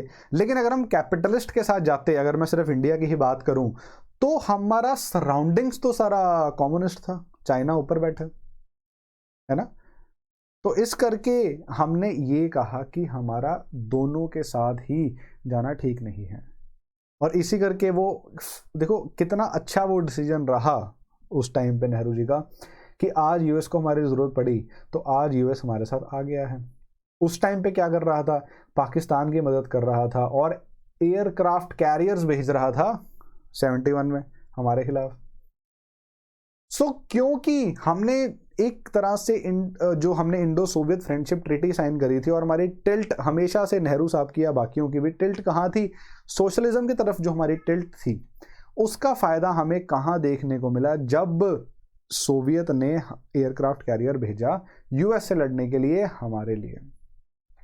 क्या हुआ, एक प्रोटेक्टोरेट की तरह हमें उन्होंने, हालांकि हम उसके प्रोटेक्टोरेट नहीं थे, फिर भी एक प्रोटेक्टोरेट की तरह उन्होंने क्या करा, हमारी हेल्प करी। तो ये बात है। अब रेलिवेंस ऑफ नाम जो है अंडर क्वेश्चन है, मतलब कि यहाँ बात क्या हो रही है, इश्यूज की यहाँ बात हो रही है कि काफी इश्यूज हैं। क्या क्या क्या इश्यूज हैं जी, वो चलो बात करते हैं। पहला, चेंजिंग ग्लोबल पावर स्ट्रक्चर। अब ऐसा सोच के देखो कि यार क्यों हम गए थे, हमने नाम क्यों बनाया था। नाम बनाने का सिर्फ एक ही रीजन था कि भाई दो पावर्स हैं, इधर यूएसए आ रहा है, इधर यूएसए है, और हमने इन दोनों में से किसी को सिलेक्ट नहीं करना है, हम अपना ही एक कोलिशन सा बना लेंगे। लेकिन जब कोल्ड वॉर एंड हुई है 1990s में, क्या उसके बाद कोई सेकंड सुपर पावर थी? नहीं, यूनिपोलैरिटी आ गई थी। और क्या यूनिपोलैरिटी के लिए नाम बना है? यूनिपोलैरिटी के लिए तो नाम का कंसेप्ट का कोई मतलब ही नहीं है, अस्तित्व ही नहीं है उसका, ऐसे सोच के देखो, जो चीज बाइपोलैरिटी के लिए बनी है उसको यूनिपोलैरिटी में क्या सिग्निफिकेंस होगी? कुछ भी नहीं। अब जब चाइना इज इमर्जिंग, अब अगर हम करेंगे कि भाई हम नैम में रहें तो चाइना तो हमें कच्चा चबा जाएगा। अरे नेबर है वो हमारा, और उसको डोमिनेंस करनी है। सबसे पहले वो एशिया में डोमिनेंस करेगा, तभी तो पूरे वर्ल्ड में करेगा। और एशियन सेंचुरी अगर वो चाहता है कि अपने नाम करे, वो चाहता है कि भाई मेरे इन्फ्लुएंस हो, तो सबसे पहला उसका कंटेंडर कौन है? सबसे बड़ा इंडिया। तो क्या इंडिया आज के टाइम पे नाम आजमा सकता है? नो, नहीं आजमा सकता। इसी करके जयशंकर जी और जो बाकी सब हैं वो क्या कहते हैं कि जो ये तो बायगॉन एरा है, अब इसका कोई रेलिवेंस नहीं है। तो यही हम यहाँ बात करेंगे। उसके बाद लोकराज बारल जी ये भी क्या कहते हैं, वो भी यही सेम चीज कह रहे हैं कि जो मैंने अभी आपको बताई है बाइपोलैरिटी वाली, कि उस टाइम के बाद ये थी लेकिन अब मल्टीपोलर बन चुका है, अब इसकी कोई रेलिवेंस नहीं है। तो एस जयशंकर जी हमारे एक्सटर्नल अफेयर्स मिनिस्टर्स ये भी यही बात करते हैं कि वो एक स्पेसिफिक एरा के लिए था और एक पर्टिकुलर कंटेक्स्ट के लिए था। अगर हम बात करें कि भाई एक ही चीज़ घिसी पिटी चीज़ को बार बार चलाई जाए क्योंकि वो हमारे लगा लो कि फोर फादर्स ने लाई थी, उन्होंने ये करा था, उन्होंने वो करा था, तो ऐसे तो नहीं चलेगा ना यार। इट शुड बी इवॉल्विंग, ठीक है। उसके बाद क्या करते हैं, जो भी नैम है वो पोर्ट्रे करा जाता है एक प्लेटफॉर्म फॉर डेवलपिंग वर्ल्ड। लेकिन आज के टाइम पे बिम्स्टेक हो गया, एशियान हो गया, ब्रिक्स, एससीओ, आरसेप जो है, इन सब का इतना राइज हो गया है ना कि जो डेवलपिंग कंट्रीज है वो इनमें अपना स्टेक ज़्यादा जमाना चाहती हैं, और अपना स्टेक वो समझती हैं कि हम यहाँ पे अगर ज़्यादा हमारा स्ट्रॉन्ग स्टेक होगा तो we are good to go, rather than कि नैम इज रिलेवेंट ना हो, सबको पता है। उसके बाद क्या है जी, श्री राजा मोहन क्या कहते हैं, बहुत आइडलिस्टिक है नेचर में, कोई नहीं जुड़ेगा आपके साथ। द थिंग इज कि उस टाइम भी कोई नहीं जुड़ा था। जब 62 में क्या हुआ, जब चाइना ने अटैक करा इंडिया पे, किसकी गलती थी? चाइना की थी। और चाइना ने बिना बताए अटैक भी कर दिया और बिना बताए वापस भी चले गए। तो उसके बाद नेहरू साहब, जो इनका आइडलिज्म, जो उनको हमेशा मार जाता था, तो वो एक्सपेक्ट कर रहे थे कि जो हमारे जितने भी सारे साथी हैं, खासकर इंडोनेशिया हो गया, यूगोस्लाविया एंड ऑल, वो हमें सपोर्ट करेंगे and they will be vocal in condemning China. But ऐसा कुछ नहीं हुआ। आप सोच के देखो, नेहरू साहब तो ही फेल्ट वेरी कि भाई यार ये तो क्या ही हो गया यार, अब तो मतलब सब कुछ है, दुनिया तबाह हो गई, वक्त बदल गए, जज्बात बदल गए। सो उन्होंने तब जाके वो मतलब उन्होंने कहा कि नहीं यार, जब इन्होंने इन्वेड ही कर दिया मेरे पे, मेरे साथ मैंने नाम बनाया, इतना सब कुछ करा, कोई मेरे साथ कंडेमनेशन ही नहीं कर रहा है, आर्मी तो भेजनी पड़ेगी। इस करके बाद में उन्होंने नैम के साथ एक रोल बैक करना शुरू कर दिया था और एक सोवियत टिल्ट दिखना हमें वहां पे शुरू हो गया था, जो कि पूरा कब दिखा? इंदिरा गांधी जी के टाइम पे दिखा। ये बात कर रहे हैं। फिर क्या है जी, lack of concrete agenda. Why NAM? पहले तो ये था ना कि बायोपोलैरिटी थी, किसी के साथ नहीं जुड़ना। अब एजेंडा क्या है इनका? डेवलपमेंट, वो तो वहां पे हो रही है, एशियान में हो रही है, बिम्स्टेक में हो रही है और ब्रिक्स में हो रही है। यहाँ पे क्या करोगे आप? ठीक है, तो कोई एजेंडा नहीं है। उसके बाद क्या, एमरजेंस ऑफ न्यू डायनामिक्स। तो न्यू डायनामिक्स की क्या बात कर रहे हैं कि भाई अब क्या आ गया है, ऑकस आ गया है, जो नेटो है वो अलायंसेस बना रहा है, क्वाड आ गया है। तो इन सब में जब हम पार्टिसिपेट कर रहे हैं, एससीओ में भी इंडिया पार्टिसिपेट कर रहा है, क्वाड में भी कर रहा है, तो गुंजाइश ही नहीं है नाम की, है ना। तो ये बात है। अब लेकिन हम बताएंगे कि how it remains still relevant. तो why is it still relevant कि NAM as a moral force. Again हम थोड़ी सी आइडियलिज्म में जा रहे हैं, लेकिन बात यह है कि अगर हम मॉरली सही होंगे, मॉरली अपराइट होंगे, तो हमें यूएनएससी का अगर हम रेट करके देखेंगे तो परमानेंट सीट के लिए कोई डिनाई नहीं कर पाएगा। इसी कंटेक्स्ट में टीपी श्रीनिवासन जी क्या कह रहे हैं कि नैम जो है ना, फ्रीडम ऑफ जजमेंट के लिए स्टूड करता था, okay, and it is still valid, क्योंकि it gives us a choice, it gives us a freedom to choose be with someone और नॉट बी विद समवन। तो ये फ्रीडम जो है, this is more important, okay. M K Narayan जी ये क्या कह रहे हैं, कहते इंडिया जो मॉरल फ्रीडम की जो हम बात कर रहे हैं ना, उस मॉरल जो लीडरशिप का मैंटल संभाला था वो इंडिया ने संभाला था। और वो जो एक लीडरशिप है भाई, कहीं तो लीडरशिप करने का मौका मिला। इंडिया को यूएनएससी में बैठने नहीं दे रहे, ब्रिक्स को चाइना ने हाईजैक कर रखा है, एससीओ तो वैसे ही चाइना का है जिस ऑर्गेनाइजेशन में नाम ही शंघाई का आ गया। तो कहाँ पूछा जा रहा है इंडिया को? कहीं भी नहीं पूछा जा रहा। एटलीस्ट यहाँ इंडिया को पूछता तो था, एक मॉरल लीडरशिप तो थी इंडिया की। फिर आ जाता है इस platform for south south cooperation. तो जब WTO नेगोशिएशंस की यहाँ बात हो रही है कि WTO में हमें कंसेंसस चाहिए होता है, ठीक है, तो वो कहाँ से आएगा कि हम नैम में बैठें और इनके बंदों से बात करें और उनको बात करें कि भाई आप यहाँ पे कंसेंसस बनाओ, और जो WTO में हम जाके क्या करेंगे, कंसेंसस दिखाएंगे। तो बातचीत होगी, साउथ साउथ कोऑपरेशन होगी। उसके बाद क्या है कि ये जो अफ्रीका, देखो अब क्या, पहले क्या कहते थे, स्लीपिंग कॉन्टिनेंट कहा जाता था अफ्रीका को, लेकिन अब क्या बोला जा रहा है कि अब वो स्लीपिंग कॉन्टिनेंट नहीं रहा है, it has been awaken and it is running, ये कहा जाता है अफ्रीका के बारे में। सब जो हमने बनाना है, लेट से कि कोई मिनरल हमें चाहिए, वो सब अफ्रीका में, और हर जो सुपर पावर है वो अफ्रीका को अपना कब्जा करने के लिए सोच रही है। तो इस करके अब इंडिया के साथ अगर उसका बनेगा टाई अप बढ़िया होगा, तो अफ्रीका में हमें क्या मिलेगा, मार्केट्स मिलेगी, बड़ा कुछ मिलेगा, साथ मिलेगा। उसके बाद क्या है जी, कॉम्बैट नियो कलोनियलिज्म। तो नियो कलोनियलिज्म को याद आ रहा है किसने बात करी थी, है इमैनुअल वॉलरस्टीन भी बात करते थे इसकी, A.G. फ्रैंक भी इसकी बात करते थे। तो इन स्कॉलर्स को भी अगर आपकी मर्जी है तो इनको भी आप यहाँ पे लिख सकते हैं, ठीक है। चलो उसके बाद क्या है, इंपॉर्टेंट रोल प्ले कर सकता है इन हाईलाइटिंग डेवलपमेंटल इश्यूज। मतलब वहां पे सलाह करके जाओ कि यार ये प्रॉब्लम्स आ रही है, और वो जो वर्ल्ड फोरम्स हैं, दूसरी UNGA हो रही है कोई और ही, वहां पे जाके उसको फ्लैग करो। उसके बाद क्या है, परस्यूट ऑफ मल्टीलेटरलिज्म। तो मल्टीलेटरलिज्म की जो परस्यूट है उसमें भी क्या कर सकता है, ये हेल्प कर सकता है। अब कंक्लूजन में हम क्या बोलेंगे, तो कंक्लूजन में हम ये बोलेंगे जो डॉक्टर वसिफ जी कह रहे हैं यहाँ पे, कहते हैं जो सॉलिडारिटी है among NAM could be critical to ensure their security and defending their national interest. However क्या कह रहे हैं, to ensure its continued relevance, NAM को क्या करना चाहिए, मेंबरशिप रूल्स जो है उनको रिफॉर्म करना चाहिए, एक कंक्रीट वर्केबल एजेंडा बनाना चाहिए, और एक सेक्रेटेरिएट जो है सेटअप करना चाहिए for long term planning and coordination. तो इसी नोट पे आप इनको भी रीड कर सकते हैं। सिमिलर बातें यहाँ पे लिखी हुई हैं, कुछ ऐसे बड़ी बात यहाँ पे नहीं करी गई है। तो मैं यही कहूँगा कि इस नोट पे आप इस क्वेश्चन को एंड कर सकते हैं। आई रियली होप कि ये क्वेश्चन आपको समझ आ गया होगा।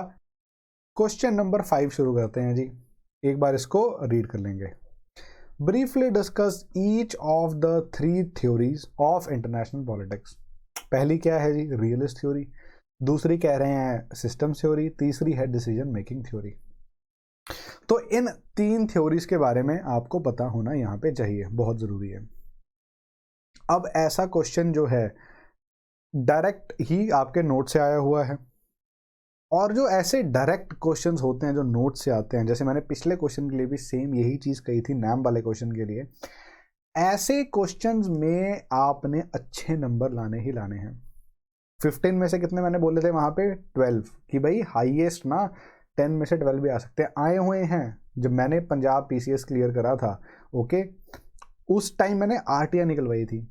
तो RTI जब मैंने निकलवाई थी उसमें क्या पाया गया कि जो मेरे IR के क्वेश्चंस थे, अच्छा मेरा PSIR ऑप्शनल रहा है शुरू से, तो IR के क्वेश्चंस मेरे कंपैरेटिवली बेटर होते हैं सबसे। तो एक क्वेश्चन में ग्लोबलाइजेशन पे क्वेश्चन था, वैसे मतलब डूज एंड डोंट्स ऐसे सब कुछ क्वेश्चन था, तो उस क्वेश्चन में मेरे को 15 में से 12 दिए हुए हैं। सोचो, आई वॉज प्रिटी शॉक्ड। मेरे को नहीं यकीन हुआ अपने वे कि भाई इतने मार्क्स कैसे मिल सकते हैं। हमें तो यही सिखाया गया था कि हाईएस्ट से हाईएस्ट तो कितने मिल जाते हैं जी, 60% मिल सकते हैं हाईएस्ट से हाईएस्ट, तो ये तो बहुत ज्यादा है। सो अब मैं भी आपको यही कह रहा हूं कि देखो, कोचिंग वाले बहुत कुछ कहते हैं, कोचिंग वाले आपको बताएंगे कि आपके इससे ज्यादा नहीं आ सकते, इतना ही आता है, यही करना है, वही करना है। द थिंग इज कि बिलीव, किसी दिन आपको दिखा भी दूंगा मैं RTI वाले पेपर। द थिंग इज कि बिलीव उस पे करो, आप उसको देखो जो आपकी कमीशन, जो सरकार एक्चुअली कर रही है। पेपर क्लियर करना है, कोचिंग में नहीं लगना आपने, है ना। तो आप ये करो, आप ये समझो कि पेपर कैसे क्लियर होगा। और ये जो क्वेश्चन है, अगर मैं इसकी बात करूं, इससे रिलेट करूं इस सारी कहानी को, कि भाई आपने करना क्या है, realist theory, system theory, decision making theory, सब आपके सिलेबस का पार्ट है। तो जो जो आपके सिलेबस में टॉपिक है, अगर अभी तक नहीं करा तो करो। उन टॉपिक्स पे आपके पास नोट्स रेडी होने ही चाहिए। उन टॉपिक्स, हर टॉपिक पे, एक टॉपिक है, सब टॉपिक है, उन पे नोट रेडी होना ही चाहिए। और फिर उन नोट्स को अलाइन करना है आपने किसके साथ? उन नोट्स को अलाइन करना है PYQs के साथ। ओके, कैसे होगा? ये जो नोट्स हैं आपके PYQs के साथ जो अलाइन होंगे, फिर उन नोट्स में आप कुछ एडिशंस करेंगे, कुछ डिडक्शंस करेंगे। उसके बाद जो आपके फाइनल नोट्स बनेंगे ना, वो पढ़ के अच्छी तरह मेमोराइज करके आप क्वेश्चन लिखेंगे ये वाला, तो आपके आएंगे 12 मार्क्स 15 में से। तो इस करके कुछ भी मुश्किल नहीं है, सब कुछ हो सकता है। अपने नोट्स में ही आपके सब कुछ है। स्लीपी क्लासेस के जो नोट्स है, आप उस कोर्स में लॉग इन करिए, कोर्स को ज्वाइन करिए, और जो नोट्स हैं उसमें सब कवर हुआ है। कल को रिग्रेट नहीं होना चाहिए कि मेरे नोट्स में था, मैंने पढ़ा नहीं, या मैंने नोट्स नहीं बनाए, सिलेबस में था। It should not be regretted, it's a once in a life time opportunity. तो कभी भी ऐसा नहीं करना है कि आप अवेल ना करें, अवेल करो इसको। मूविंग ऑन, क्या है भाई, इसकी तो बहुत ही क्लियर डिमांड है कि क्या करना है, रियलिस्ट के बारे में बता दो, सिस्टम के बारे में बता दो, डिसीजन मेकिंग थ्योरी के बारे में बता दो, बात खत्म हो गई। लेकिन अब सोच के देखिए कि इसका स्ट्रक्चर कैसे बन सकता है। स्ट्रक्चर में बॉडी पार्ट बड़ा क्लियर है। कैसे? कि भाई रियलिस्ट के बारे में बता दो, सिस्टम के बारे में बता दो, डिसीजन मेकिंग के बारे में बता दो, बहुत ही क्लियर हो गया। लेकिन प्रॉब्लम कहाँ है कि इंट्रो कैसे करें और कंक्लूड कैसे करें। तो अगर मैं कहूं कि इंट्रो में आप सिर्फ रियलिस्ट थ्योरी के बारे में लिख दो, तो क्या वो ठीक होगा? सोचिए, पूछ वो 3 थ्योरीज रहा है, उसने ऐसा कुछ नहीं कहा कि मैं एक थ्योरी को ज़्यादा इंपॉर्टेंस दे रहा हूँ या एक को कम इंपॉर्टेंस दे रहा हूँ, ऐसा उसने कुछ नहीं कहा। तो क्या हम सिर्फ हम सिस्टम थ्योरी से शुरू कर दें, सिर्फ डिसीजन मेकिंग थ्योरी से शुरू कर दें, क्या वो ठीक रहेगा? नहीं, वो गलत होगा बिल्कुल। तो आप ऐसा सोच के देखिए, क्वेश्चन कॉम्प्रिहेंसिव है, और क्वेश्चन का जो एक कीवर्ड है जिसपे बात कर रहा है ना, वो इंटरनेशनल पॉलिटिक्स की थ्योरीज के बारे में बात कर रहा है, कि थ्योरीज ऑफ इंटरनेशनल पॉलिटिक्स की यहाँ पे बात हो रही है। तो हम क्या करेंगे, इसी से ही शुरू करेंगे।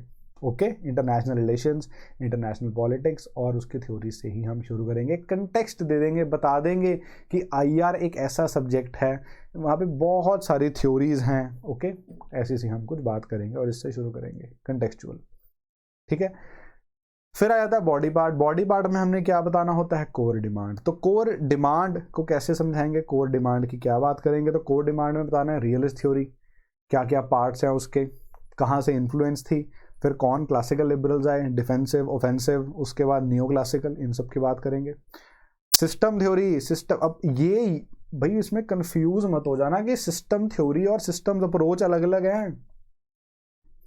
सिस्टम थ्योरी वो थ्योरी है जो किसने दी थी? वॉलरस्टीन ने। कोर, पेरिफेरी, सेमी पेरिफेरी, ऐसी कुछ बात याद आ रही है? वो सिस्टम थ्योरी है। और डिसीजन मेकिंग तो सबसे अलग है। वो तो मतलब कुछ कहते हैं कि भाई इशू बेस्ड अलाइनमेंट टाइप बात करते हैं कि यार जो इशू आ रहा है उसके हिसाब से डिसीजन लो, ऐसा मत करो कि ऐसी कुछ बात, मतलब है ना कि एक प्रॉपर थ्योरी मत रखो, ऐसा कुछ डिसीजन मेकिंग वाले कहते हैं। फोकस ज़्यादा डेटा किसका है हमारे पास? रियलिस्ट और सिस्टम थ्योरी का, तो वही हम यहाँ लिखेंगे। ओके, चलिए क्वेश्चन शुरू करते हैं। कैसे जी? सबसे पहले इंट्रो की बात करेंगे। इंट्रो में क्या बात कर रहा है कि इंटरनेशनल रिलेशन जो है, हमने क्या बोला, बहुत ही मल्टी पर्सपेक्टिव से इन्फ्लुएंस है। उसके बाद हमने क्या बोला, उसमें से एक लिबरल पर्सपेक्टिव भी है। उसके बाद क्या है, उसमें फेमिनिस्ट पर्सपेक्टिव भी है। उसके बाद क्या है, लेटर ऑन पॉजिटिविज्म भी आ गया। स्टार्टिंग किससे हुई थी? रियलिज्म से। ये सब बाद में आ गए हैं। और लेकिन अब क्या हो रहा है, जो सिस्टम थ्योरी और डिसीजन मेकिंग थ्योरी, वो कौन सी थ्योरीज है? वो पॉजिटिविस्ट थ्योरीज है। आप सोचोगे ना डायरेक्ट हमने उन थ्योरीज का नाम नहीं लिखा, तो वो पॉजिटिविस्ट थ्योरी में उनको गिना जाता है। चलो, इंट्रो हो गई, बड़ी ही कॉम्प्रिहेंसिव इंट्रो थी। हमने क्या बता दिया? हमने बता दिया कि काफ़ी सारी थ्योरीज होती है IR में, हमने ऐसी कोई बात कर ली यहाँ पे। अब हम बात करेंगे, सीधा हम चलते हैं रियलिस्ट थ्योरीज पे। तो रियलिस्ट थ्योरीज की क्या बात करेंगे भाई, कहाँ से इन्फ्लुएंस हुई है? सबसे पहले देखो, थ्योसिडाइडस की बात करो, कौटिल्य, सुन्जू, मैकियावेली, हॉब्स हो गए, इन सब से इन्फ्लुएंस हुई है रियलिस्ट थ्योरी। ये सब इनको कहा क्या, किनको क्या बोला जाता है? रियलिस्ट बोला जाता है इन्हें। इनको देख के इन्फ्लुएंस होके मोर्गेंथु जो थे थिंकर, उन्होंने 6 प्रिंसिपल्स दिए। बहुत ही ब्रीफ में उनको देख लेंगे। पहले क्या कह रहे हैं, कहते हैं इंटरनेशनल पॉलिटिक्स जो है governed by objective laws based on human behaviour. तो जैसे ह्यूमन जो है बहुत ही सेल्फिश होता है, वैसे ही स्टेट्स भी सेल्फिश होती हैं। ये कौन कह रहे हैं, ये कह रहे हैं मोर्गेंथ्यू। सेकंड क्या कह रहा है, सेकंड कह रहा है जैसे मैन सेल्फ इंटरेस्ट सीख करता है, वैसे ही नेशंस भी नेशनल इंटरेस्ट सीख करते हैं। सेम बात हो गई। उसके बाद क्या कह रहे हैं, जो कंटेंट है किसका, नेशनल इंटरेस्ट का, वो हमेशा चेंज होता रहता है, बहुत ही डायनामिक है। मतलब कि जो हमारे फ्रेंड्स आज हैं, कल वो हमारे एनिमीज भी हो सकते हैं। आज इंडिया यूएस के रिलेशन बहुत अच्छे हैं, कल को खराब भी हो सकते हैं। बात सारी किसकी है, नेशनल इंटरेस्ट की। बात सारी किसकी है, सेल्फ इंटरेस्ट की। उसके बाद क्या है कि जो पॉलिटिकल रियलिज्म है वो क्या करता है, मॉरल प्रिंसिपल जो है उनकी इंपॉर्टेंस को करता है कि ठीक है होते होंगे, लेकिन they cannot be applied to state actions. तो मैकियावेली वाला डुअल मोरालिटी नहीं याद आ रहा कि जो स्टेट्स होते हैं, जो प्रिंस होता है, उसको क्या करना चाहिए, उसको पॉलिटिक्स को उस नजरिए एथिक्स से नहीं रिलेट करना चाहिए। वही बात आ रही है। उसके पीछे क्या कह रहे हैं कि जो पॉलिटिकल रियलिज्म क्या कहता है कि there is no role of any ideology in international relations.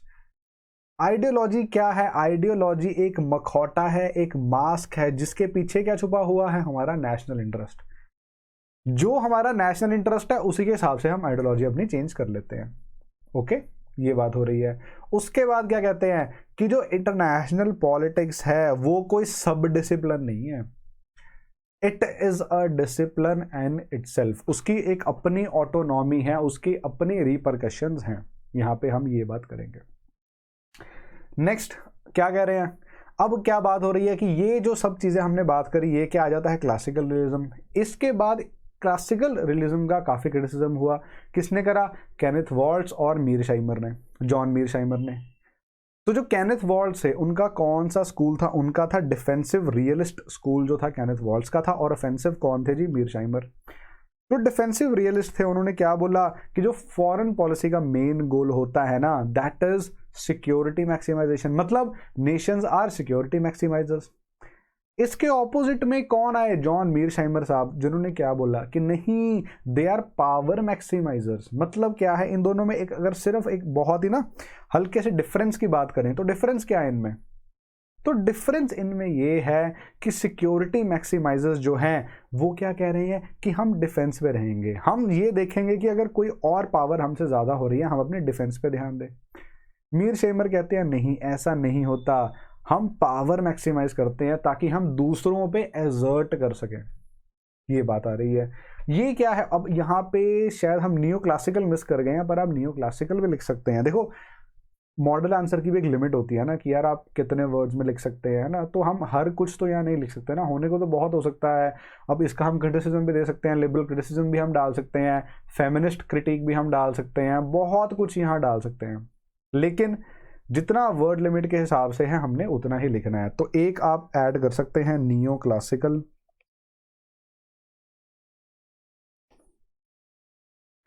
Neo classical. तो इनके स्कॉलर सबसे प्रोमिनेंट कौन है, याद है किसी को, यूएस में रहते हैं ये, फरीद ज़कारिया जी। ओके, तो फरीद ज़कारिया जी नियो क्लासिकल रियलिज्म की बात करते हैं, और वो डिस्टिंक्ट कैसे है, वो क्या करता है, वो रोल ऑफ पर्सनैलिटी को भी डिटरमिन करता है। जैसे ट्रंप और मोदी, ठीक है, इनके अगर हम बात करें तो इनकी पर्सनल केमिस्ट्री इतनी अच्छी थी, नेतन्याहू या मोदी की बात करें, इनकी पर्सनल केमिस्ट्री इतनी अच्छी थी कि इन्होंने स्टेट के रिलेशंस को इन्फ्लुएंस करा।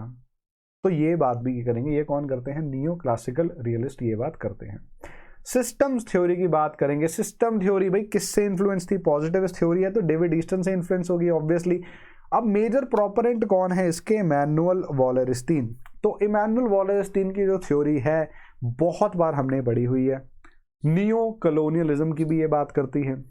कैसे बात करती है, 3 सिस्टम्स है जी, सिस्टम थ्योरी का मतलब 3 सिस्टम्स है।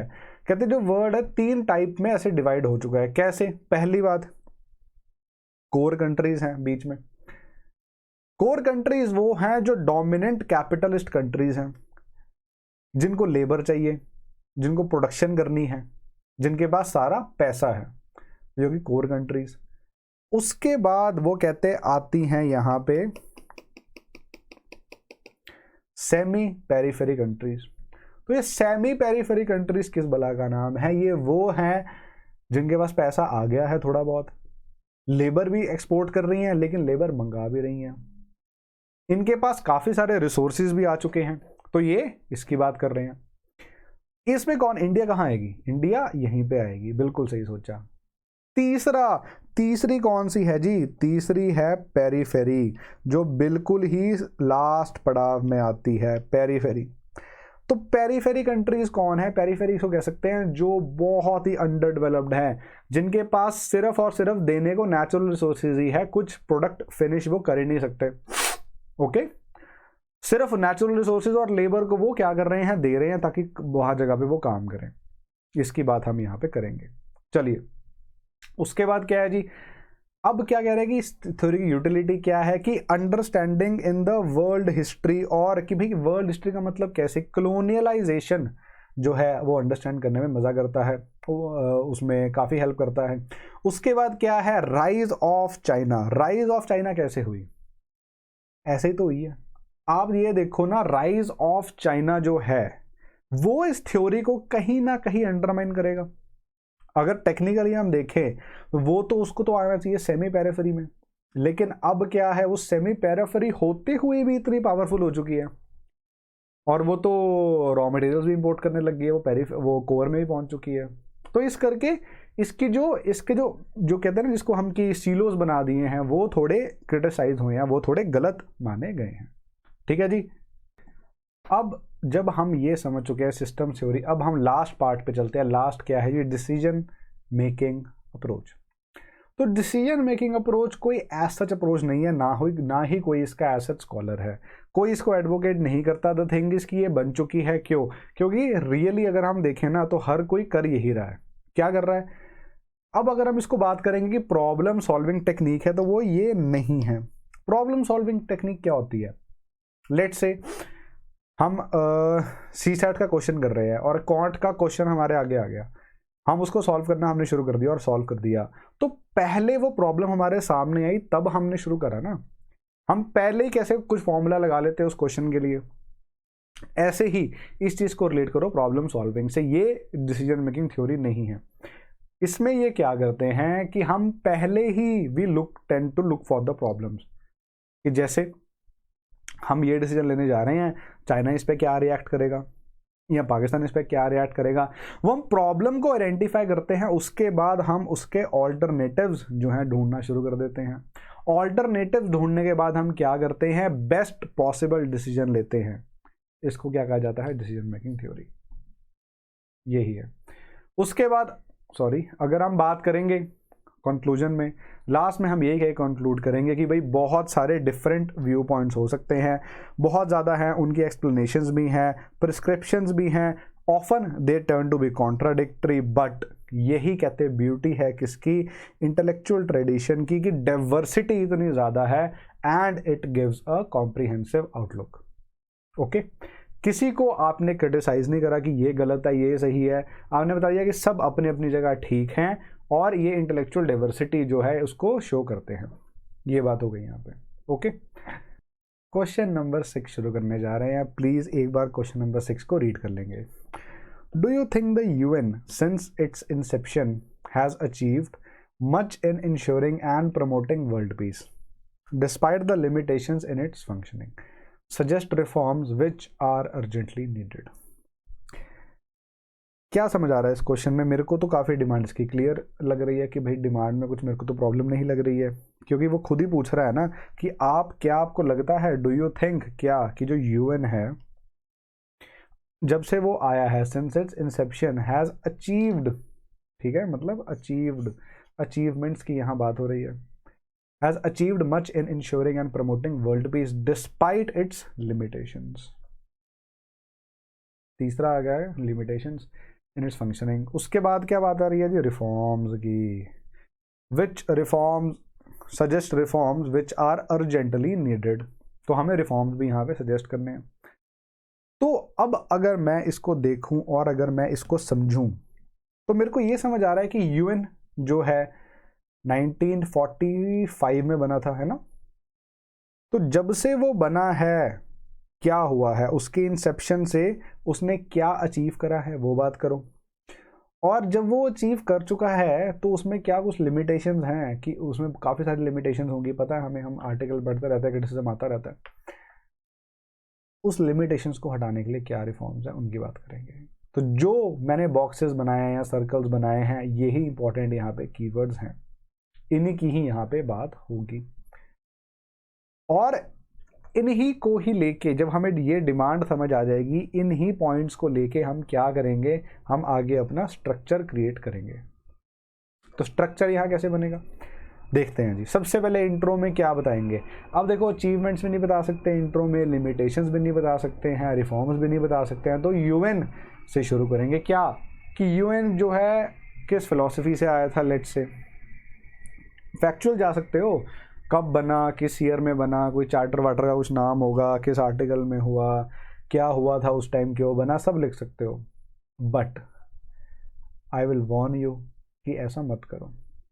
उसका सिर्फ और सिर्फ एक रीज़न है कि हमारे पास अचीवमेंट्स, लिमिटेशंस, रिफॉर्म्स में ही इतना कुछ लिखने को है कि मैं इतना वेस्ट टाइम क्यों करूं इंट्रो पे। इंट्रो को तब ज़्यादा खींचा जाता है, प्रैक्टिकल बात बता रहा हूँ, तब ज़्यादा खींचो, तब ज़्यादा उसको एक्सटेंड करो जब आपको लगता है कि बॉडी और वे फॉरवर्ड या कंक्लूजन में मेरे पास नहीं है ज़्यादा लिखने को। ओके, तो इस करके ऐसा सा कुछ, मतलब आपको प्रैक्टिकल ग्राउंड लेवल पे भी रह के कि आपने लिखना कैसे है एग्जामिनेशन में, उस तरीके से भी चीज़ें सोचनी और समझनी पड़ेंगी। ठीक है जी, चलते हैं आगे। कैसे शुरू करेंगे, इंट्रो, कंटेक्स्ट बता देंगे थोड़ा यूएन का। उसके बाद क्या बात करेंगे, मेन बॉडी पार्ट में उन्होंने क्या पूछा हमसे, अचीवमेंट्स और लिमिटेशंस की बात करी है, क्या क्या अभी तक अचीव करा है, क्या क्या अभी तक उसकी लिमिटेशंस रही है, इसकी बात करेंगे। तो जब हम इसकी बात करेंगे ना, तो ये हमारी क्या दर्शाता है, ये है हमारी core demand of the question. Core demand है। उसके बाद क्या है, रिफॉर्म सजेस्ट करने हैं। तो रिफॉर्म्स हम कैसे सजेस्ट करेंगे, रिफॉर्म्स हम बता देंगे as a part of our conclusion, as a way forward, कि भाई ये रिफॉर्म्स हैं, इनकी हम बात कर रहे हैं। ठीक है जी, ये बात हो रही है। सो अब उसके बाद मूविंग ऑन, डिस्कस हो गया स्ट्रक्चर, डिस्कस हो गई इसकी डिमांड। अब हम क्या डिस्कस करने जा रहे हैं, अब हम डिस्कस करेंगे इस पूरे क्वेश्चन का कंटेंट पार्ट। हम एक बार बहुत ब्रीफली डिस्कस कर लेंगे। कैसे शुरू करा है जी, कि भाई यूएन के प्रियम्बल में यूएन का ऑब्जेक्टिव क्या लिखा है, to save the succeeding generations from the scourge of war. कि भाई वॉर नहीं होने देनी, जैसे फर्स्ट वर्ल्ड वॉर हो गई, सेकेंड वर्ल्ड वॉर हो गई, अब थर्ड वर्ल्ड वॉर नहीं होनी चाहिए। मेन एम ही हमारा ये है। ओके, तो अब अगर हम बात करेंगे कि भाई एक लाइन हमने क्या ऐड कर दी है, कि UN's performance in this regard has been a mixed game. क्या समझ आ रहा है, मिक्स्ड गेम क्या मतलब है इस चीज का, इसे कहते हैं कंजंक्शन लाइन, जो कि आपकी इंट्रो को कनेक्ट कर रही है आपके बॉडी से, आपके जो क्वेश्चन की बॉडी है। कंवल सर हमारे, जब आप उनका डेली आंसर राइटिंग, जब उन्होंने क्रैश कोर्स लिया था एक बार पहले, तो उसमें क्या बात करते होते थे कि कुछ भी आंसर राइटिंग जो है कभी भी आइसोलेशन में नहीं होनी चाहिए। अगर वो आइसोलेशन में होगी तो मैं अगर बीइंग एन एग्जामिनर चेक कर रहा हूँ तो मेरे को पसंद नहीं आएगी। इस करके मैं सिर्फ आपको यही बात कहूँगा, यही कहूँगा कि ये लाइन हमें ये बता रही है कि भाई हम क्वेश्चन में दोनों चीज़ें लिखने जा रहे हैं, हम अचीवमेंट्स भी लिखने जा रहे हैं और हम क्या लिखने जा रहे हैं, साथ के साथ लिमिटेशंस भी लिखने जा रहे हैं। तो अब हम क्या बात करेंगे जी, इसके बाद सीधा हमने बोल दिया कि भाई मिक्स्ड गेम है, मिक्स सा रिजल्ट रहा है। अब क्या बात आ रही है, सम अचीवमेंट्स की। सबसे पहले किससे शुरू करेंगे, अचीवमेंट से। अचीवमेंट्स में क्या आ जाएगा, सिंस 1995 यूएन ने क्या करा है, more than 80 countries in Asia and Africa को हेल्प करा है डीकोलोनाइजेशन प्रोसेस में। हाई कमिश्नर फॉर रिफ्यूजीज इन्होंने बना दिया था, जिसने क्या करा, बहुत सारे डिस्प्लेस्ड रिफ्यूजीज जो वर्ल्ड वॉर 2 के टाइम पे थे उनकी इन्होंने हेल्प करी। फिर यूएन ने क्या करा, बहुत सारे डेवलपमेंटल गोल जैसे कि MDGs हो गए, SDGs हो गए, इनको लेके आए, एक बहुत टारगेट ओरिएंटेड अप्रोच बना दी। और टारगेट ओरिएंटेड अप्रोच बनाने के बाद इन्होंने जो कंट्रीज हैं, नेशंस हैं, उन पे भी प्रेशर करा कि आप अपने कंट्री में भी इसको अप्लाई करो। उसके बाद क्या करा इन्होंने, UNEP, यूएन एनवायरनमेंट प्रोग्राम को भी बनाया गया, जो कि क्लाइमेट चेंज के इश्यूज को बहुत एक्टिवली देख रहा है। वर्ल्ड फूड प्रोग्राम, जिसने हंगर को बहुत ज़्यादा कम करा इन कॉन्टिनेंट्स लाइक अफ्रीका, वहाँ पे नहीं है खाने को, ठीक है।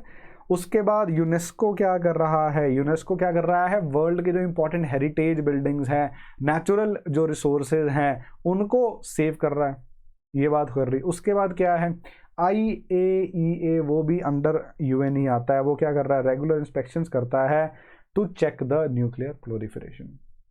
ये सब चीज़ें हम यहाँ पे लिख देंगे। ये किसका पार्ट है कि हम ये बात कर रहे हैं कि भाई जी UN ऐसा नहीं है कि उसकी रेलिवेंस है, उसकी कुछ अचीवमेंट्स हैं। कुछ और ऐड कर सकते हैं इसमें, कुछ याद आ रहा है जिसमें इंडिया सबसे ज़्यादा एक्टिव है, याद आया कुछ? पीस कीपिंग,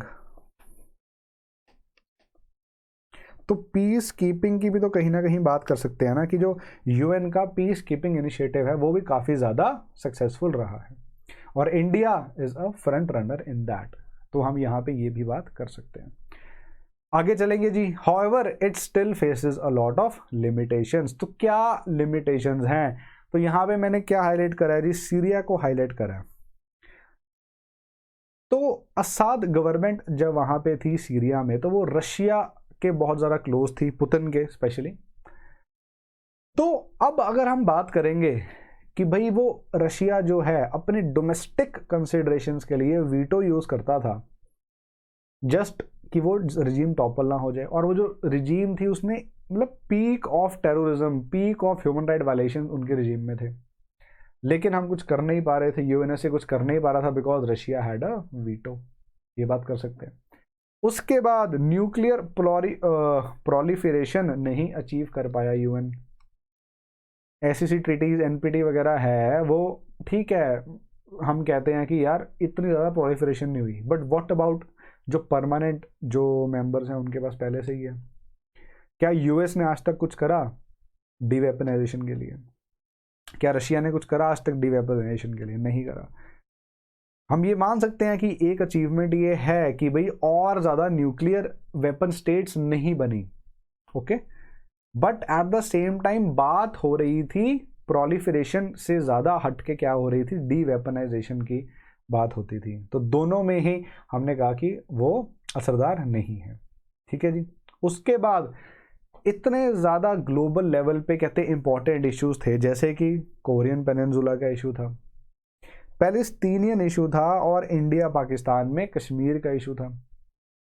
ये issues are far from being resolved, मतलब मैं ये कह नहीं रहा कि रेजोल्यूशन नहीं हुआ, मैं कह रहा हूं they are far from being resolved. अगर आज भी हम स्टार्ट करेंगे इनको रिजॉल्व करना, पता नहीं कब जाके ये रिजॉल्व होंगे। तो इसी कंटेक्स्ट में अब यूएन को क्या कुछ नहीं करना चाहिए था? अगर इंडिया पाकिस्तान की ही बात कर लें, अगर वो लेट्स से कि वो बात हुई है ना कि ऐसे एक प्लेबिसाइट कंडक्ट होगा और पाकिस्तान अपने आप डीमिलिटराइज करेगा पीओके को, उसका प्लेबिसाइट होगा, so may be India is ready for a plebiscite क्या, but the first condition was that कि आपको सबसे पहले तो डीमिलिटराइज करना पड़ेगा उस जोन को। आप अपने मिलिट्री तो हटाओ जो आपने इलीगली ऑक्यूपाई कर रखा है पीओके को, वो हो ही नहीं रहा। और क्या कर रहा है यूएन उसके लिए? कुछ भी नहीं कर रहा, कोई ना कोई आके वीटो कर देगा। अब आज की कंडीशन क्या है, आज अब बड़ी इंटरेस्टिंग बात है, ऐसे नोट करके देखो। इंडिया के कंटेक्स्ट में पहले सिर्फ एक कंट्री होती थी रशिया, जब टाइम होता था लेट्स से इंदिरा गांधी जी का, है ना, नेहरू जी का, सिर्फ एक कंट्री थी रशिया जो हमारी हेल्प करती होती थी, जो कहती थी कि नहीं भाई इंडिया को मैं अपनी वीटो दूंगा, और इंडिया को क्या करूंगा जी, मैं इंडिया को बचाऊंगा, इंडिया के इंटरेस्ट सिक्योर करूंगा। लेकिन अगर मैं अब की बात करूं, अब कॉन्ट्रेरी हो गया है। पहले पाकिस्तान के साथ P5 में से 4 होते थे, अब इंडिया के साथ P5 में से 4 है, सिर्फ एक चाइना उसकी सपोर्ट कर रहा है। लेकिन ये कहानी का मतलब क्या है? जब एक जो वीटो है वो एग्जर्ट कर रहा है, मतलब उसका तो वही है ना कि अगर उसने एक ने भी एग्जर्ट कर दी तो सब पे ऑब्लिगेशन है। ओके, तो ऐसे से इसको हम थोड़ा रिलेट करेंगे। उसके बाद क्या बात आ रही है जी, respect to humanitarian aid, human rights की अगर हम बात करें। अब ह्यूमन राइट्स में तो देखो, अब यहाँ पे तो आप, मैं क्या ही बताऊँ, आप देखो रोहिंग्या से रिलेट करके देखो क्या करा यूएन ने उनके लिए। बात होती है रिसोर्सेज क्रिएट करने की, यूएन के पास इतना पैसा है, किसी भी कंट्री डेवलप्ड नेशन को वो कन्विंस कर सकता है कि आप पैसे वैसे दो थोड़े, हमने क्राइसिस का सोल्यूशन निकालना है, बट किसी को कन्विंस ही नहीं कर रहे। कि रोहिंग्यास का अगर सोल्यूशन निकालना होता तो इंडिया को पैसे देते और बोलते कि इनके लिए कुछ बना दो यार, आप ही बना दो। नहीं हुआ ऐसा। और कहाँ कहाँ दिख रहा है हमें, सीरिया में दिखा रिफ्यूजीज के साथ क्या हाल हुआ, येमेन में देखा क्या हाल हुआ, कुछ नहीं करा यूएन ने, ना कुछ कर पाया। ये बात कर सकते हैं। उसके बाद क्या कह सकते हैं, यूएन जो है sustainable equitable distribution of development नहीं करवा पाया। आफ्टर कोल्ड वॉर ही देख लो, इन इक्वालिटी कितनी ज्यादा बढ़ गई है। थॉमस पिकेटी की यहाँ पर रिपोर्ट आप कोट कर सकते हो, ऑक्सफैम वाली, उसकी बात कर सकते हो। तो अब जो रिसेंटली हमें देखने को मिला कि इन द टाइम ऑफ कोविड-19 अगर मैं बात करूं तो UNSC failed to hold China accountable. सबको पता था वुहान में वायरस बना है, ठीक है, वहाँ के जो, चलो बैट थ्योरी मान ली मैंने, वो जो लाइब्रेरी नहीं सॉरी लेबोरेटरी थ्योरी मान ली, बट यार you have to make them accountable ना। पूरे वर्ल्ड को एक स्टैंड स्टिल पे लाकर रख दिया, कैसे? कोई अकाउंटेबिलिटी क्यों नहीं है? WHO की रिपोर्ट में क्यों नहीं आया, क्यों नहीं चाइना को ठहराया गया कि नहीं यार you are the culprit here? So this is the thing कि यूएन जो है वो टीथ नहीं है उसके पास, it can only bark but it cannot bite. Okay, तो वो इसी करके सब निकले जा रहे हैं, किसी को फर्क ही नहीं पड़ रहा कोई। ये बात यहाँ पे हो रही है। अब क्या बात करेंगे हम, रिफॉर्म्स नीडेड, जो last part of this question होगा। क्या क्या रिफॉर्म्स चाहिए? सबसे पहले क्या बात करते हैं जी, चार्टर रिफॉर्म्स की बात करते हैं। तो आर्टिकल 2 क्लॉज 7 जो है वो क्या कहता है? वो कहता है कि इंटरफेरेंस इन डोमेस्टिक अफेयर्स है वो नहीं होने चाहिए, लेकिन वो R2P जिसको हम कहते हैं रिस्पॉन्सिबिलिटी टू प्रोटेक्ट, उसके खिलाफ है। वो कह रहे हैं चार्टर को क्या करना चाहिए, कोहेरेंस लेके आनी चाहिए और एलिमिनेट करना चाहिए रेफरेंसेस लाइक एनिमी स्टेट। ठीक है, स्ट्रक्चरल रिफॉर्म्स की अगर हम बात करें तो ये यूएनजीए है, तो उसमें बेटर कोऑर्डिनेशन होना चाहिए, स्ट्रीमलाइन करो, नंबर ऑफ एजेंसीज लाइक इकोसॉक वगैरह है वो काम कर रहे हैं, यूएन को पता नहीं है क्या काम हो रहा है, डबलिंग ऑफ वर्क हो जाता है कई बार, है ना, ये बात करो। प्रोसीजरल रिफॉर्म्स क्या है? देखो क्या कहते हैं कि हर ऑर्गन में प्रोसीजरल रिफॉर्म्स चाहिए, मतलब वो कह रहे हैं कि आर्टिकल 208 है वो बहुत ही रिजिड है, as a result of which जो मेंबरशिप रिफॉर्म है वो नहीं हो पा रहा है और सिर्फ 2 बार हुआ है आज तक। वो कह रहे हैं अलॉन्ग विद दिस जो अमेंडमेंट प्रोसीजर है also needs to be reformed, ये बात हो रही है। बजट रिफॉर्म्स की बात करेंगे। बजट का मतलब क्या है कि भाई ग्रेटर ऑब्लिगेशन जो है वो डालो कि पेमेंट जो है दूसरे नेशंस आपको टाइम पे करें, ये बात हम यहाँ कर सकते हैं। उसके बाद क्या है कि जो total budget also needs to be increase, तो और कंट्रीब्यूशन भी आना चाहिए, है ना। अब सबसे बड़ा जिसके हम हमेशा ही बात करते हैं वीटो रिफॉर्म, इसके बिना तो हमारा क्वेश्चन ही अधूरा है कि वीटो रिफॉर्म होना चाहिए। जो अभी क्या कर रखे है, P2P3 स्प्लिट हो रखी है, चाइना रशिया एक तरफ बाकी सब एक तरफ, ये नहीं होनी चाहिए। जहाँ तो सबकी खत्म कर दो वीटो, या और मेंबर्स ऐड करो, या फिर उनको भी वीटो दो, ऐसे से कुछ बात हो रही है। लास्ट में एक 2 लाइन लिख के हम इस क्वेश्चन को कंक्लूड करेंगे कि बान के मून जी क्या कहते हैं, we need more of UN than less UN. इसका मतलब क्या है कि give some teeth to the organisation. अब अगर ये ऑर्गेनाइजेशन चल रही है उसके पास कुछ, यूएनएससी की ही बात कर लो, यूएनएससी क्या कर सकती है ज़्यादा से ज़्यादा? कहीं पे एट्रॉसिटीज हो रही है, ह्यूमन राइट्स वायलेशन हो रही है, कुछ नहीं कर सकती यूएनएससी, ठीक है। तो इसी करके इसी कंसेप्ट से हमें ये समझना पड़ेगा कि रियलिस्ट पर्सपेक्टिव से देखना ज़रूरी है कि जो स्टेट्स हैं दे आर सॉवरन। तो स्टेट्स को ये समझाओ, स्टेट्स के कुछ ऐसा प्रेशर होना चाहिए कि वो human rights violation and all these things को ना करें। ओके, सो इसी नोट पे हम इस क्वेश्चन को एंड करते हैं। आई रियली होप कि जो पूरा हमारा इस टेस्ट सीरीज का डिस्कशन है आपको समझ आ रहा होगा, और इस टेस्ट को अब ये जो क्वेश्चंस आएंगे ना, अब आपको अटेम्प्ट करने में दिक्कत नहीं आएगी। That is my hope. Okay, thank you all.